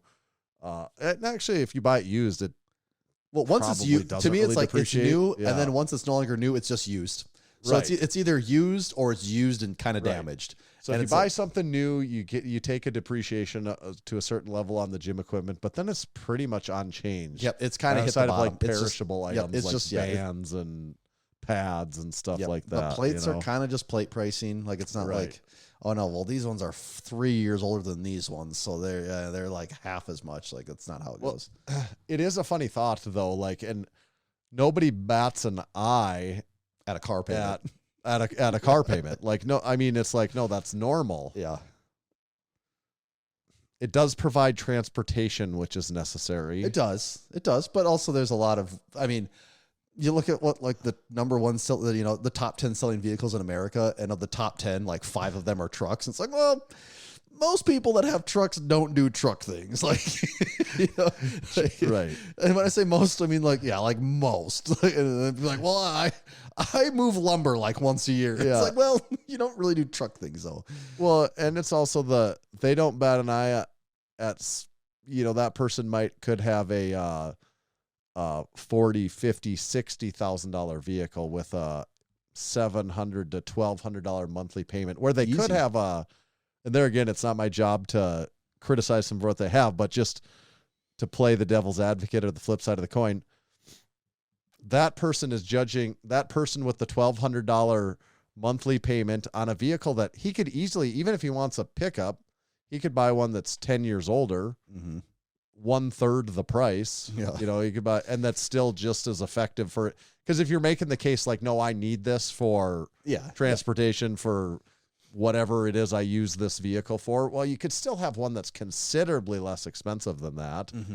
But yet you're judging the gym person on them spending $3,500 on this cable setup rack, or $300 on a barbell, or what, like, in the scheme of things, like, yes, like, it is money and everyone's situation is different, but like, in the scheme of things, not insane amounts of money, like, compared to what things do cost out there. And maybe every hobby is like this, and I'm just not involved in enough of them. But it is kind of an odd thing, because like when you make the cars comparison, could you imagine? It's car collectors, and people aren't like, oh, you spent $22,000 on that used Corvette. What the hell? That's what I'm saying. Like, could you imagine, like, you have a 69 that's Chevy the truck? hobby. Could you imagine if you got in like a Chevy truck owners group, and they're like, you dumbasses keep spending money on your Chevys? Like, that's what we're here for. You don't know you could have bought that beat to shit old one that had no working engine in it, and you could have restored an old engine, and instead of spending $10,000 $2,000. You could have spent $3,000. And I mean, you need to be a semi-professional mechanic and spend 170 working hours on it. Or but, even the argument could be like, well, these Chevys are stupid. You could have just went and bought a Toyota Camry. And it's like, well, right. But this is the hobby, man. Like, this is literally the hobby. It's like part of this, you know? Like, right. Yeah. I have a buddy that had a vehicle that was just a Toyota Camry, and he got around just fine. It's like, well, yeah. Of course we know he that. did. No one's saying you can't do that. It's but unrelated. Yeah, we're here because we like these. That is a good comparison. Yeah, it's like, no, I like getting this nice adjustable bench. I just like to think of there being like a Corvette owners group in South Dakota, and someone joins it. It's like, oh, you dumbasses spending money on your Corvette. Like he's the one guy that doesn't get it. Yeah. That's what I they're have a actually Ford there for. Freestyle, and it even has more seats than your car does. That's also 10%. Yeah. That's good. And then, go ahead. I was just going to say something we've already said 4 times, so I'm just going to. No, well, I was just going to say, like, somewhat in summary, everyone can do what they want when it comes to the home gym. Like, it's a weird thing to really decide what other people ultimately should be the doing. thing with this is what's the proper amount of money to spend?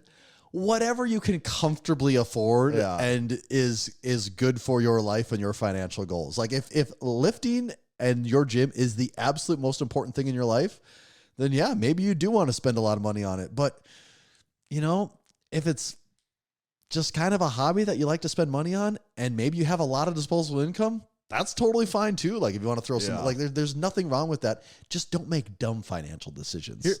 Here's my real advice. If a friend of mine that came to me for advice as someone that, you know, he says, I feel like, you could provide good advice for me on this. You know, I really want an awesome home gym. I've got it all planned out. It's going to cost me $12,000. I don't really have any money right now. Should I do it? It's like, no. Here's my advice. No. Yeah. You don't have any money. Well, no. My advice would be start checking Facebook Marketplace. Like, how much disposable income do you actually have? And like, what can you budget out for this? Like, can you part with like $300 a month? Okay.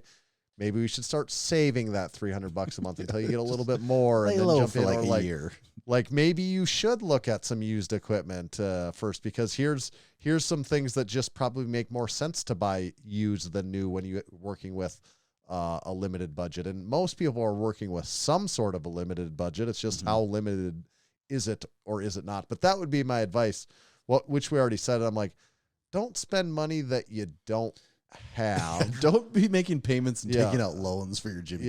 Don't spend money that you need to pay your rent or your mortgage or your necessary bills. But beyond that, if you can prioritize it in your budget, then I would then say, okay, if this is important to you, like beyond those things, and if you can make it a priority in your budget and put it ahead of, if you're like, well, I don't really give a shit about, I don't know, whatever shit.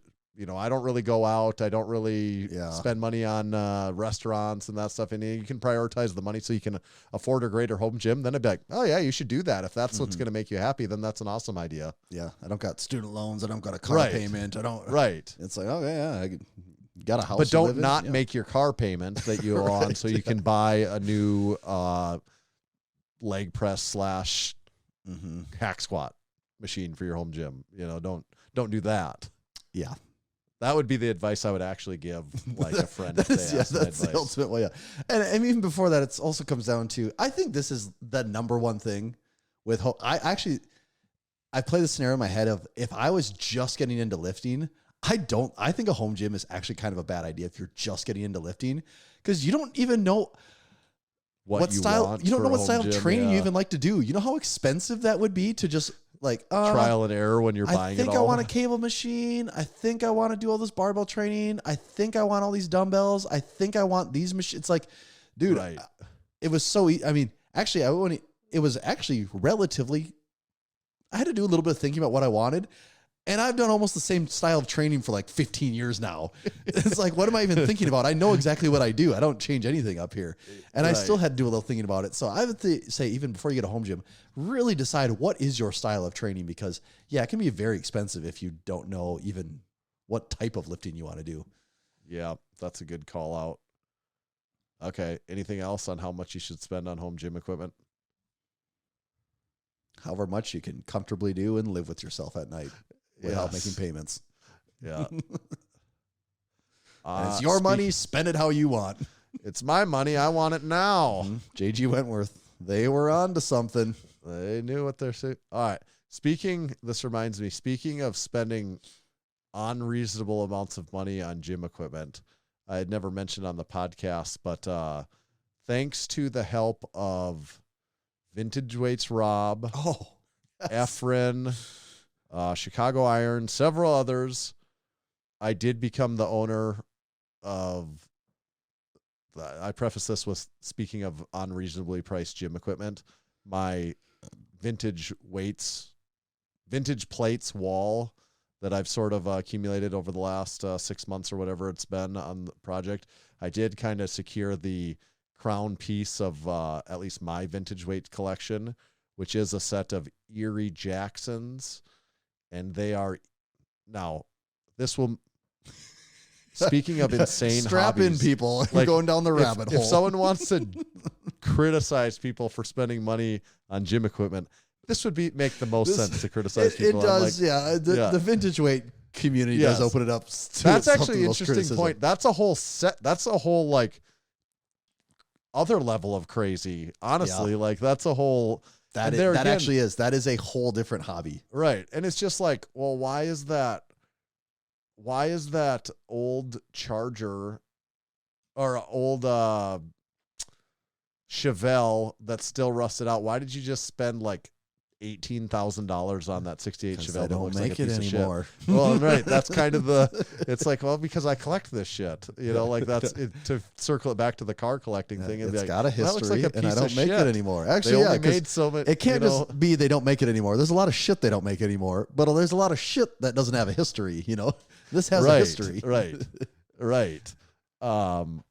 So I got a pair of Erie Jackson 45s. They're the blue ones, and they're particularly interesting because these came directly out of Joe's gym. Joe is the guy that bought Jackson from Andy Jackson when he got out of it, and the plates that he made in Erie, Pennsylvania, that Joe made once he bought it are called Erie Jacksons. They're essentially the final form of Jackson plates. They're not The final generation. They're not generation 1. They're not generation 2. They're called the Erie Jacksons.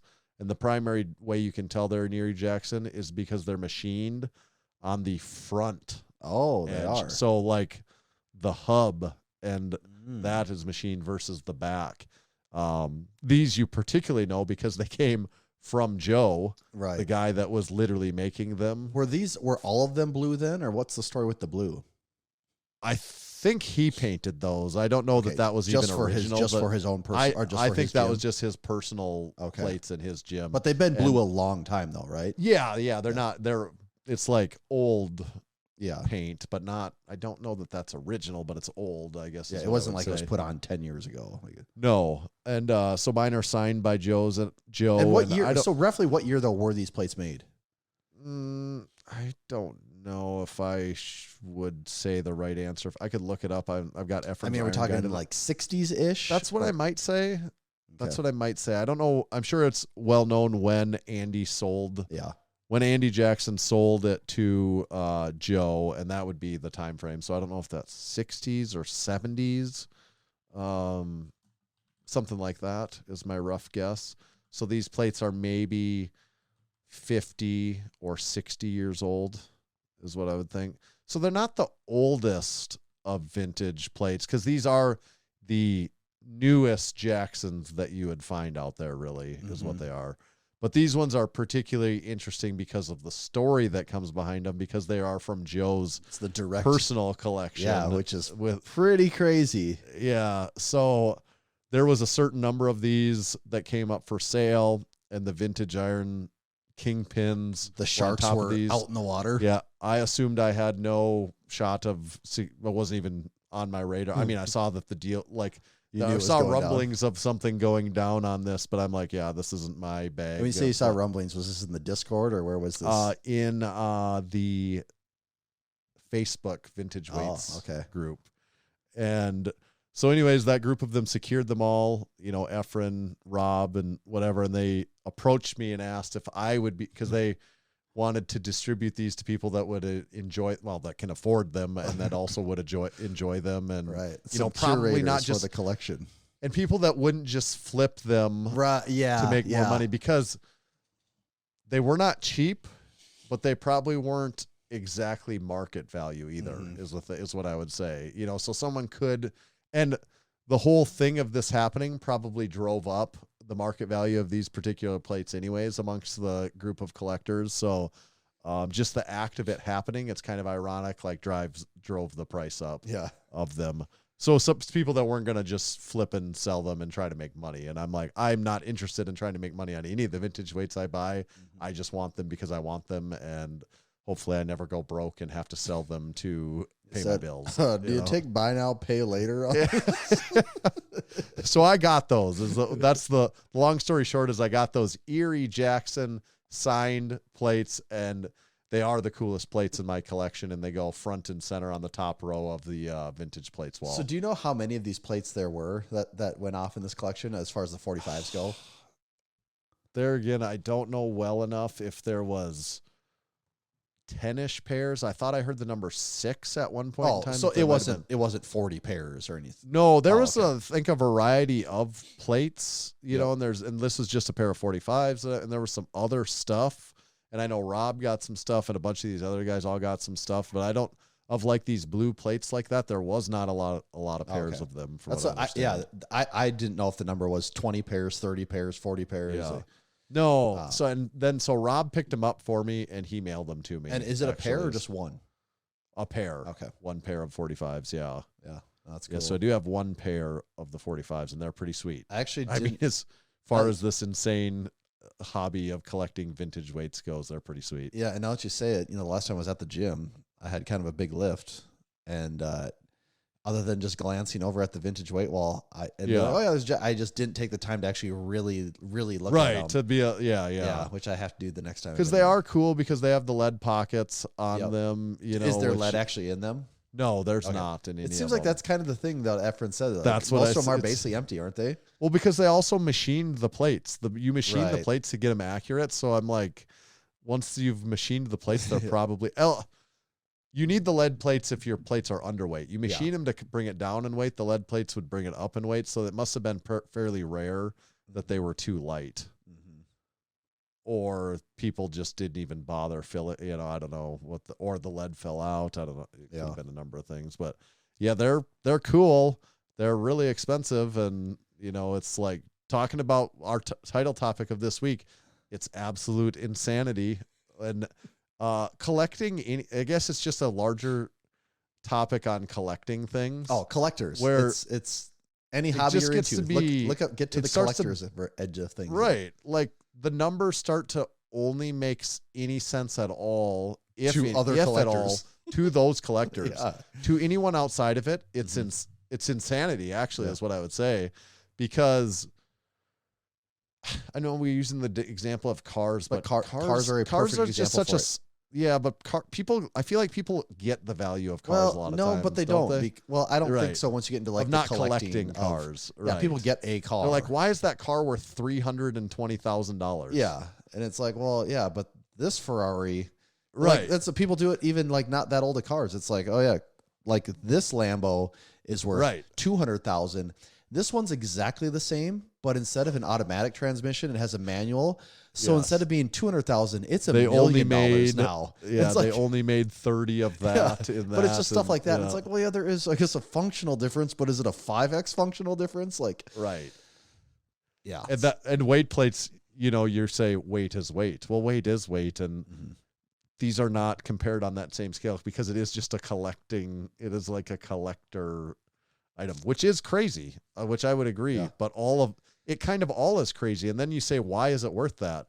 And the same's true for any of it. It's just worth that because there's enough people that agree that it's worth that. Because the market has determined it. Like that, like the collectors is the best example of just the market at work. Cause there's no sales and marketing team value. Yeah. There's no sales and marketing team pushing out emails of like, oh, hey, we're running a sale or go buy this now. Like it's like, nope. It is what it is. and the community collectively decides what they want to pay for something. Yeah. So my plate wall is kind of full now. Yeah, so that's what I was going to ask you, though, is for the time Yeah. being, that project is basically complete? Yeah, because I basically filled my 15 plate wall, which I got to say the project worked out even better than what I thought. It was like the way it looks is really cool, I think. Like it just is a cool piece in the gym. It's almost a piece of art as far as gym. Oh yeah, when goes, I went into the gym, I told you, it's just like it hits me how just crazy everything looks in there. There's just walls of dumbbells, walls of York dumbbells. There's this wall of vintage plates. You almost feel small in there now because there's so much big stuff.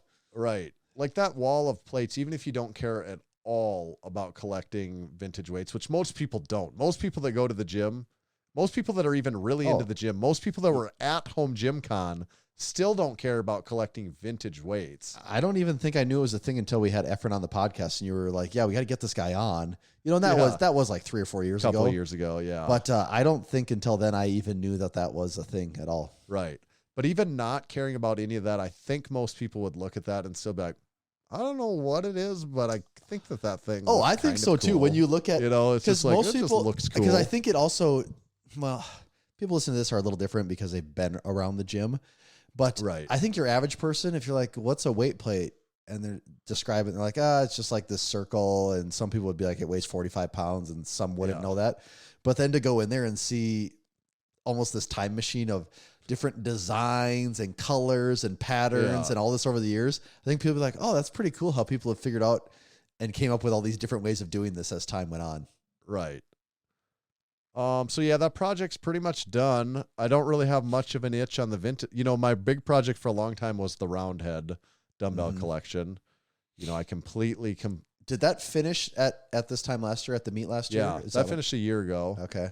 And then I didn't really start on this vintage plate journey until, I don't know, it might have been like 6 months. It was after, well, I was just starting when we went and visited Efren in Southern California, and that was in January. Right? Yeah, that's what I feel like I remember. I had a few pairs of plates that I had just really gotten the bug on this. So that escalated quickly, I guess. Yeah. But I sort of got to the point where I feel I don't really have the itch on much anymore. Like the Jacksons were kind of, well, it also I felt like I was somewhat done. Where you got to really be dropping serious money to even do anything now, right? Well, and it basically already was like that. Well, no, I know, but like now, but it's even just. Well, now it'd be like I have to spend. I mean, legitimately, it could be like $10,000 exactly, for a pair of plates to get any. You know, I could get. There's a few other cheap, modestly priced ones I could get and add and switch around. Like I don't have blue Schisler Eagle plates, and someday maybe I'll swap out my gray ones for blue ones. Yeah, but you're kind of just doing sort of lateral moves here and there. Like, I'm exchanging this one for this one. And like I kind of did as high on the pyramid as I'm ever going to be willing to go. Well, I thought you told me you didn't even really think Jacksons would ever even be a thing ever. I didn't really plan on this, but then this particularly rare scenario came up where I was like, I can't afford not to tuck myself into. I can't afford. I have zero buyer's remorse over that too. Yeah. Like I feel like I'm really glad that I got the luck of getting in on that is the one of the, I mean, as far as that goes, that is, to me, feels like the pinnacle as far as just the coolness of, I mean, there's Zoovers and stuff exist, but that's just that's whole nother monster. Right. Like that's to like your point or your question. I'm like, that's a whole separate, or like the York tall letters. Right. Those are $20,000 plates that basically don't exist outside of a couple people's collection. Yeah. You know, and then the next time those do exist, if they're 20,000 now and they come up for sale, someone's going to spend even more because they're going to want them that bad, you know? Right. Yeah, exactly. So it's easier just to assume that they actually don't really exist because they essentially don't. Right. Yeah. So I'm feeling pretty good. I don't really know. I'm back to getting, just actual functional gym equipment again. I know. Now that I scratched that itch. So now you're going to move on to 1-inch plates, 1-inch vintage plates. I have no interest in those at all. Like, I'm like, no, I have zero interest in that. For dumbbell sets, I always wondered, would I want to get a set of buns and globes, because I have the round heads. I like the round heads. Buns and globes are more of a novelty and less of a usable set of dumbbells. Yeah, even, and then you it know? just starts to be a lot of the gym That's floor the other space is thing, too. dedicated to. I can't afford to fill up another 2 racks of dumbbells. I'm like, At a certain point, people are like, why is there more old dumbbells in this gym? What's going on right now? Like, we're actually losing space for I can't another even set of move 'cause dumbbells. there's so many dumbbells in here. So I just don't know what I'm in. I don't have a lot of, I feel pretty good about it. I guess the other thing I thought about is the way the vintage plate wall turned out. Like at some point in time, would I ever just make another one of those and not get more expensive plates, but just in the lower range, just continue to get like just a bigger variety, even where it's just like, wow, just like what you talked about, how you look at it and be like, oh, I can see all the different variations here. It looks kind of cool. Like, could I have like a partner one on the other side that's just even more variety? But I don't actually have an itch for that at all. But maybe that would be the thing I would do if I ever did more of it. I don't know. I'm sure there'll be a random thing here or there that'll pop up, but I don't see any big. I don't have like the dumbbells was a big collection. This plate thing was a big collection. I don't really see my third big collection that I'm going to try to steer towards. I don't care about the full sets. That's another thing people do. They get the 45s, and then you're like, no, I actually want the full set of I don't even 25s, in my mind. 10s, 5s. I know Efren has them. I don't even think in my mind of him having sets. I just think of 45s is all I even think of. Yep. The little ones don't look interesting like the 45s no, do. because you just tuck them behind the big ones. Yeah. It's just the thing for like in your brain to know you have it, and that's it. Like no one else really cares either. Right. Nobody cares about even the 45s. A very I feel like I take a pretty very small group of people with a select set of skills do. I feel like I try to take a pretty practical realistic approach approach. and like find the humor in the ridiculousness of the entire thing. Like I think that's important, even though like, yeah, it is like, you know, it is collectible. There are people that wanted it. It's worth what it's worth. It's good to have hobbies. I could sell it all if I wanted to, you know, but realistically, it's still pretty insane and stupid. You know, it is. Yeah, it is a crazy one. Like I can respect it, but it is very crazy too. Like yes. That's probably fair for anyone that does any collecting. Is even if you're pretty into it, keep a look through it with a realistic point of view too, and just recognize that it's a little bit insane. Yeah. Yes, it is. Anything else this week? That Jackson thing has been on the list for a while. Yeah, we just never. We keep getting distracted on it. I did mention the YouTube, and so we're gonna have, by the time this comes out, there'll be a basically a walkthrough of the equipment used for our powerlifting and strongman event. Kind of, I don't know if equipment walkthrough or just like equipment overview of like all the equipment that goes into running these events. Like what do we get? What did we bring there? What's the equipment situation? So check that video out on YouTube. And then I think after that, we're going to get back to a couple weeks of home gym tours again, that we're going to see more home gym tours popping up on our channel. Yeah. You can never really have too many home gym tours. Then we'll have some, might be still probably 2 months. But we'll have some videos back in Massenomics gym then here. Yeah. And maybe yeah, we'll hit back on the home bases here. Crew Falls. Yeah, we're going to come back a little bit. And then we're actually working on some of our bigger plans for like what the next trips would be too, to go get more gym tours and everything else that we're going to add to that. So there are more gym tours on the horizon for those of you watching. There's more gyms just waiting to be toured, and we're just the guys to do it. Yeah, and if you're not a certified training facility yet, which we did our certified training facility of the week, get signed up, because A, you might make certified training facility of the week, and B, we really use that map when we're trying to decide where we're going to go to get gym tours. I mean, the likelihood of you getting a in-person gym tour with us and not being a certified training facility, it gets more and more unlikely all the time, because we have such a network of actual certified training facilities that we're just going to go to that. Yeah. Like, it's just that. And already we've only done a couple that are not certified training facilities, you know? Right. Like it's we just basically don't need to go outside of that network. We've Yeah. just created that network of certified training facilities, and like that's that just is literally our roadmap for where we're going to go. Mm-hmm. So if you have this awesome home gym, shed gym, shop gym, garage gym, basement gym, whatever it is, and you don't become a certified training facility and you listen to the Massenomics podcast, we're probably going to miss it when we come, presumably come to your area someday because we won't know it's on the map. So get signed up. Like, it does us and you both a favor that way. If you want a gym tour of your place, If you hate us and don't want to, what do you listen to this podcast for? An hour and 35 minutes You are in? wasting your time, buddy. Yeah. Also, after you get your certified training facility, go to barefoot.store/collection/shoes/boots, either one, and check out what they got going on. It just seems like they have more variety, more style, more color options all the time at this point. The new ones are the Ozo. That's the Ozo Noir, and that's kind of like almost like a dress shoe. It's like the Oso, the slip-on one, but it's got a black leather finish to it. It's kind of cool. And then the Ursus, I don't even know anymore whether I like the Gen 1 or Gen 2 better. I just like both of them. Depends on the day of the week. Yeah.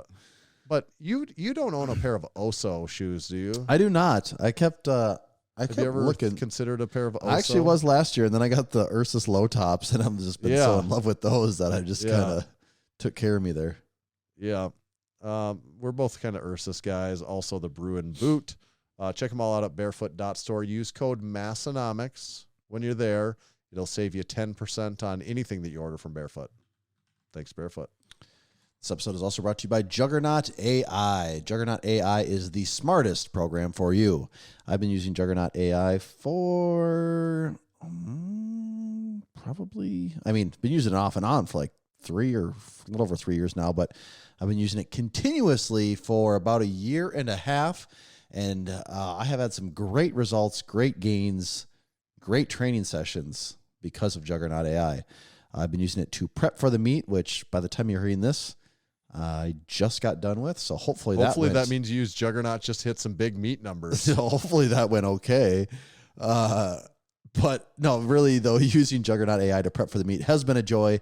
It sets out a big roadmap for you. You can pick out a meet anywhere from like a month away to a year away or 6 months away. I don't know actually how far out it lets you go, but 6 months is not a problem at all. It's going to give you hypertrophy blocks, strength blocks, and you with a peaking block to get you prepped and ready for your meet so you can have the best performance possible. And it's all in an easy-to-use app that keeps track of everything, keeps track of your lifts, has your lift history. Overall, it's just a really great experience. And if you go to juggernautai.app, that is the website, and use code Massenomics, you can save 10% on the lifetime of your membership. Brings it down to about like $32 a month, something like that. So really affordable for the quality of programming you get out of it. I highly recommend it. Thank you, Juggernaut AI. Yeah, so training's mostly done at this point for the It meet. is. Yeah, technically tomorrow I'm supposed to take Is it an SBD and just some SBD just some 60% singles for reps. Singles for reps, reps. I did singles for reps. Yeah, some singles for reps tomorrow, just to keep the gears greased. But that's it. So, was your heaviest squat of prep was 505? Yep. What was the heaviest bench you did? Was it the 330? Was it 335 or 340? I think it was 335. Okay. 335. Yep, 335. And that was pretty easy, wasn't it? Yeah, yep, that was fairly easy. So that's not a and concern. your heaviest deadlift was, that's the biggest mystery because 2 months ago, 2.5 months ago, I pulled 505 for a double. And then that roadblock, that little tweak really set me back on deadlift. Right. So then in the final month leading up, my heaviest deadlift was 475. That moved quite well. So that one's more of just the guessing game and like, hey, this prep was not ideal, but we're going to kind of have to just send it and see. So what do how you it think goes. your opener deadlift will be? I think my opener will probably be, and Juggernaut will probably tell me, I haven't looked ahead because I just don't need to think about that many things yet. But Yeah. I'm thinking my opener is probably going to be like in that 465-ish range. Okay. What about your opener for bench? I'm thinking my bench opener, again, Juggernaut's going to have ideas. I'm thinking my bench opener is probably going to be like 325-ish. Yeah.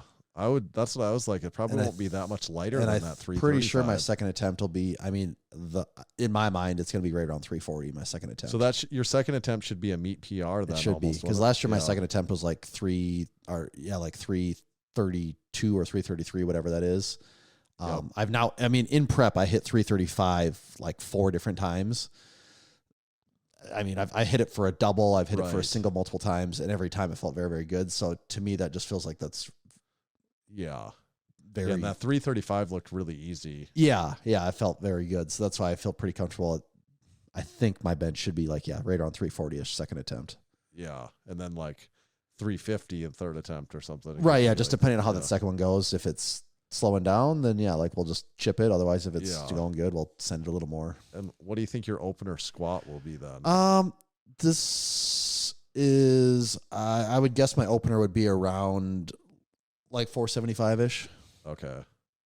So do you think your second would be about 500 then? I think right around 500-ish. And then third attempt, depending on how that goes, anywhere between 510 and 525. 510 to 520 probably on third attempt. Right. Yeah. So it'll be a bench PR very likely. Yeah, should be. Yeah. What's your best total then? My best total is like 1420, 1413, something like that. Low 1400. Yeah. And I really thought the way training was going, could have made a run at that. I really thought I was going to be making a run at that. I thought for sure because my bench, if your deadlift was going to be 540, which it was projecting to be right there. My bench actually was projecting. It was going. My best set, I had that day where I did 305 for 6 on bench, and it just moved so easy. It was like an RP 7 day. Right. And like that was like showing your 1 rep max is between like 360 and 380 on bench. So like that one, that was really padding the numbers there. And then squat was right on track. Like I remember the day I hurt my back, Juggernaut had, I heard it warming up. I wasn't even at my number yet, but it was an RP 10 day, and Juggernaut it was like 455 for a set of 3 or 4. I can't remember. And I remember being mad. I'm like, 455. I was so mentally ready to be repping out 475 that day. I'm like, no, I'm pushing this number. Like I was feeling so confident and so ready to go. So yeah, the numbers the last 2 months definitely took a backseat to where they were headed, but just come back stronger, right? Can't hold anything. So what do you think after the meet? What are you going to do? Are you going to start Juggernaut back up? And my plan will be the first week, after the meet, just basically do nothing. Go in the gym and just move weight is all, for reps, but mostly, but I did reps. And then I don't know. I might just start a bridge block the second week, because a bridge block to me is so different than I'm trying to remember. I don't even know. You might not even do just straight up back squats on a bridge block. It might want to be like front squats and pause squat. I can't even remember now. It just, to me, I remember doing a bridge block last year and thinking am I doing CrossFit right now? Like everything's on a time. I'm just burning through stuff. Yep. It's really hard. And I think that is definitely the change of pace that's needed after prepping for a meet. Right.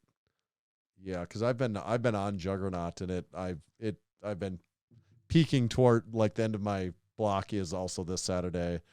So then I'm actually excited for that to be over, because I'm going to go, I think, to hypertrophy block. I'm going to switch, figure out whatever. I'll probably just run it as long as you possibly can. But I'm going to go to hypertrophy, and my primary squat movements, I already know what I'm going to do. I'm going to do front squat and pendulum squat, since I have the pendulum squat machine. And then it's going to be, those are the primary 2 squat. And then I just have to figure out what the variations I'm on deadlift. I'm probably going to do deficit deadlift, because I haven't done deficit deadlift for a really long time. So I want to do those again. Mm-hmm.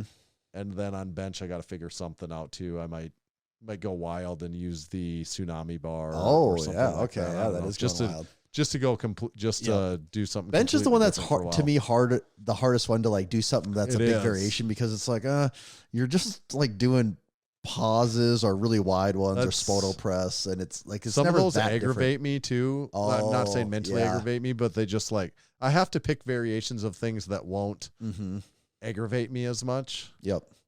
So that's why I'm like, some of the really wide ones, I don't really like that. Some of the feet up, I don't really like feet up. it as I do not well like feet up. either. Yeah. So I got to figure out something else different there. I was Like- thinking deficit on deadlift is a good one. I should probably look at that. I do feel like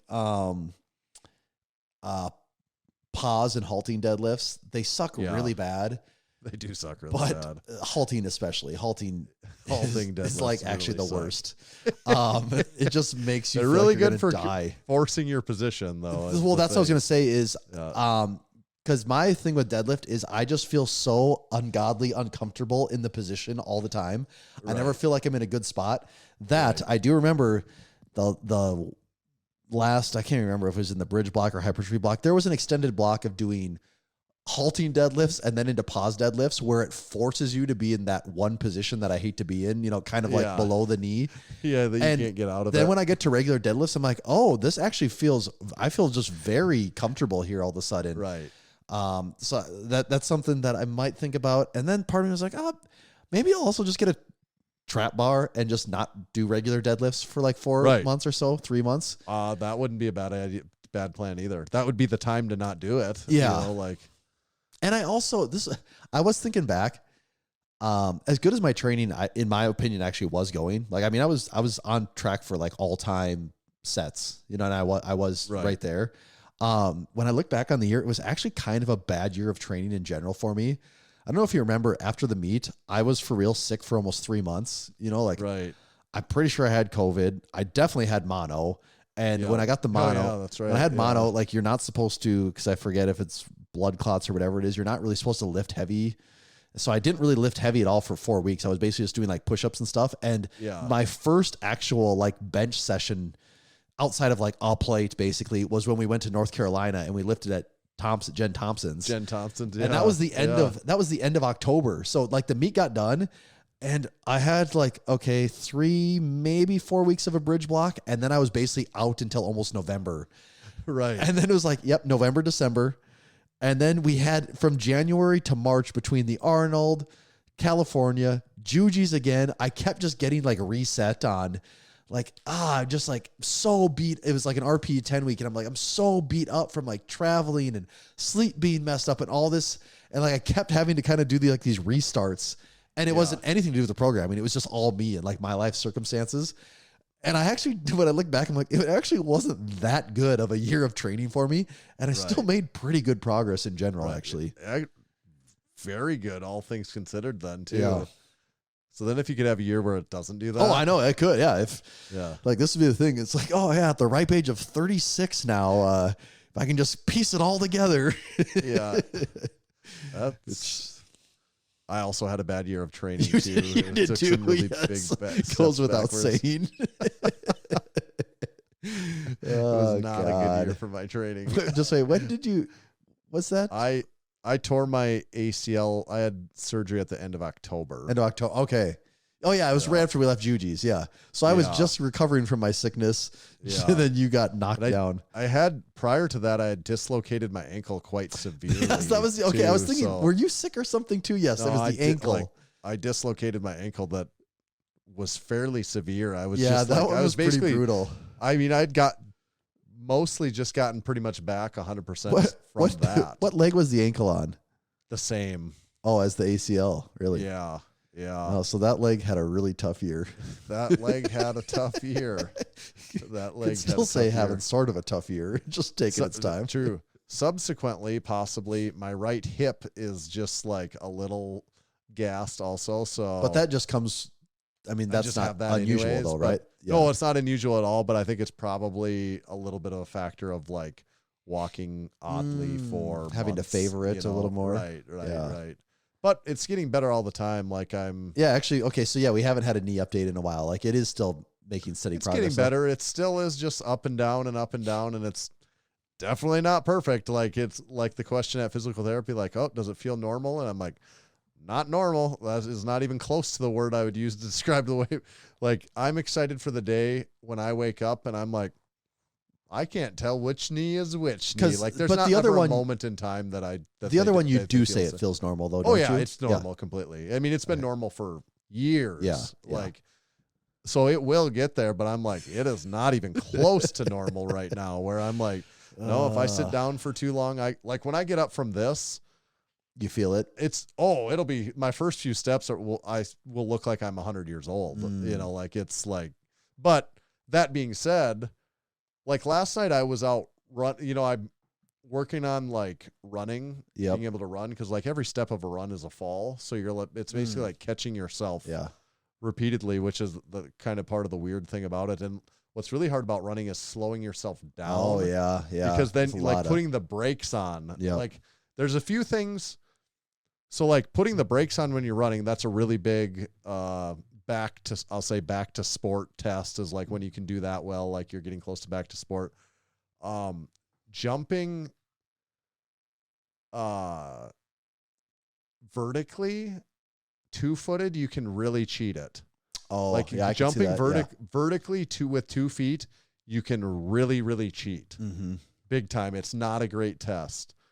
Jumping vertically with your off foot is a much better test, but really what's going lateral jumps on your foot is one of the number one tests of back to readiness, because there's something about jumping even vertically with 1 foot. You can just like, I don't even know, like you can game your body to just use like all these other parts to like still make the movement.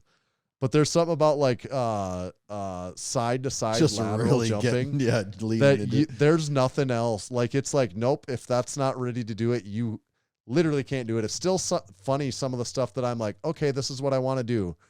And I'll stand there and be like, God, I can't even make myself try it. So I'll have to go on the other leg and be like, wait, this is easy. I just do that.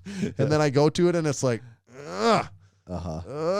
you know, it's just like forcing yourself to get in the pattern of being able to do stuff. And it's all, I'm making it sound bad, but it's all making progress. It's just really, really slow. It's just challenging. It's just challenging progress. Yeah. But I honestly feel like in about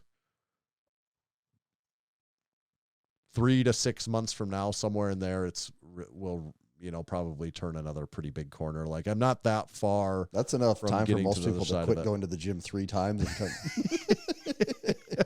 to start and stop going to the gym at least 3 That's times. true. My lifting is going okay. Yeah, that's too. what it You seems know, like like that's not holding it back a ton. no, I haven't. I've squatted a little less than 400 pounds. I haven't tried 400 pounds yet. I mean, I could probably try it by Right, but now. just- It's just What not does that quite do at this there. point? Like I won't be long, and I'll probably do that. I benched 375. Whatever, it would have been the same day probably that you benched 335 because I'm on the program, and I did 375. My bench had been going pretty well for a while. Then for a while, I'm like, God, everything just is not clicking again all of a sudden. And then last couple of weeks, like when I did that 375, that actually went way easier than what I had thought it was going to the couple weeks leading up to that. So then I was like optimistic. I'm like, well, I wanted to be able to do 400 by about meet time. Yeah. And a few months ago, I had realized that's not where I'm going to be.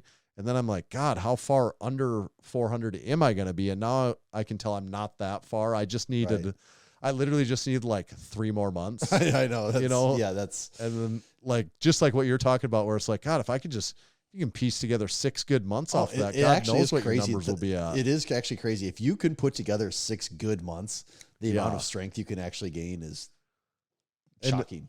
Talking about the age thing, a really good perspective point is, we talk about him a lot, but Larry Legend. Oh God. Going into this meet here, he is now 47 or 48 years old.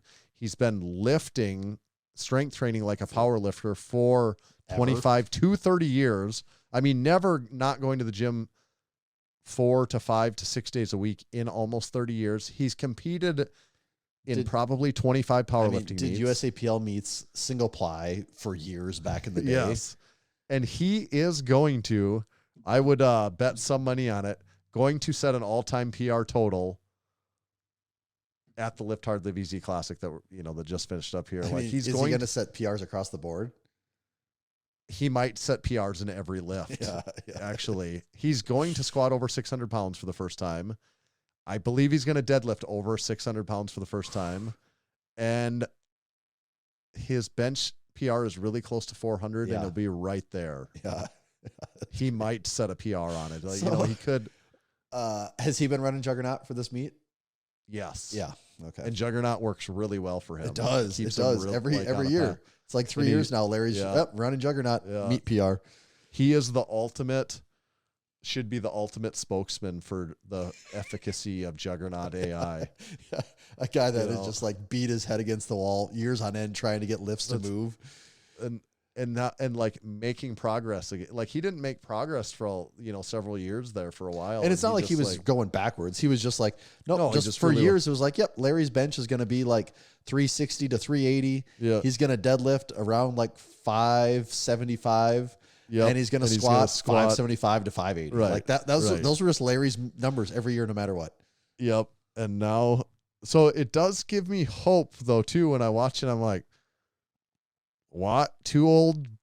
I don't know what. How so? Like he's 10 years older and kind of been lifting. And it's also not like we've had people come to the gym that are that age that just haven't lifted very long. Yeah. And they make progress. Yeah, And you like just- that's not his case. You Yeah. know, Like at no point he's a- in that period of time was there ever, I would guess, more than like a month stretch where Larry didn't go to the gym and rep out 4 plates on squat. Like that's just what he does. He shows up and puts 4 plates on. Like like it was never like, oh yeah, no, he really fell off. He was always there. It just the baseline was just stuck. It just didn't move. Yeah, I was kind of thinking about that the other day where I remember there was definitely a time where not too long after, so it would have been that last meet in Sioux Falls, like 2018 or 19, whenever that was, and it was 14, 20, whatever I hit for that total. Right. And then like a year later, after I was kind of hurt and stuff, thinking like, yeah, definitely will never get back there. Like I mean, at the rate this is going, I'll be in my 30s.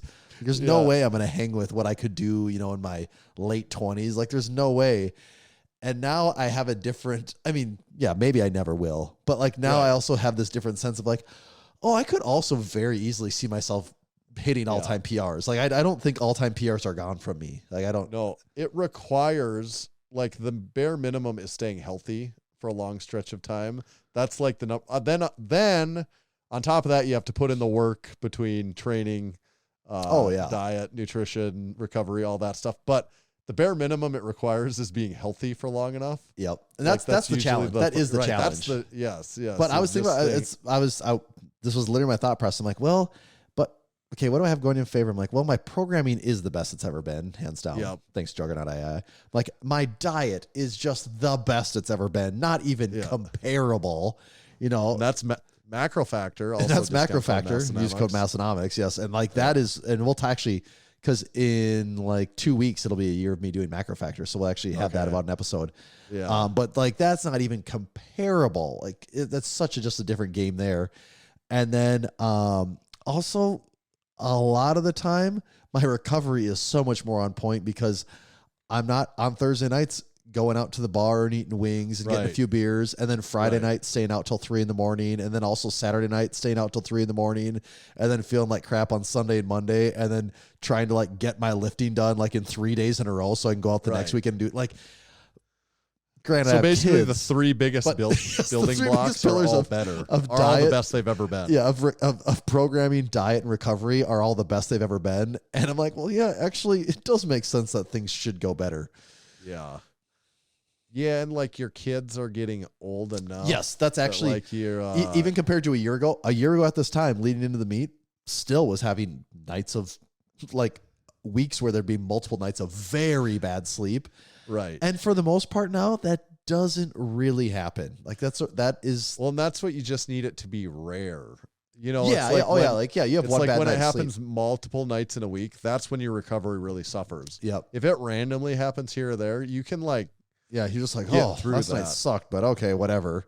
Yeah. I mean, that's actually that 335 bench. I wasn't going to do it that day because it was one of those rare nights where it was a very bad. Right. I'm like, get through like it's like you the can thing where I'm like, get if I through a can't turn night. it on for one set, like- come on. Give me some caffeine and I can get through a day. And that's kind of the Yeah. mental booster. It's like, if I go into this like kind of not feeling the best and I still smoked it, it's like, okay, if I'm just feeling a little better, that should be.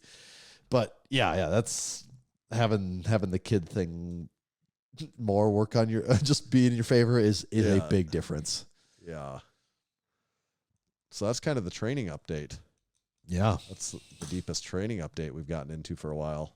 Well, next week will be a deep training update That's and true. recap. So We'll see what happens when the rubber actually hit the road. oof, yeesh. There will not be any time left for holding back this week. No, there is not. Let's bring this one on home, Johnny. Tommy, where do they find you at? You can find me at Tomahawk_D. You can follow me at Tanner_Bear. Just make sure to follow Massenomics at Massenomics. See ya.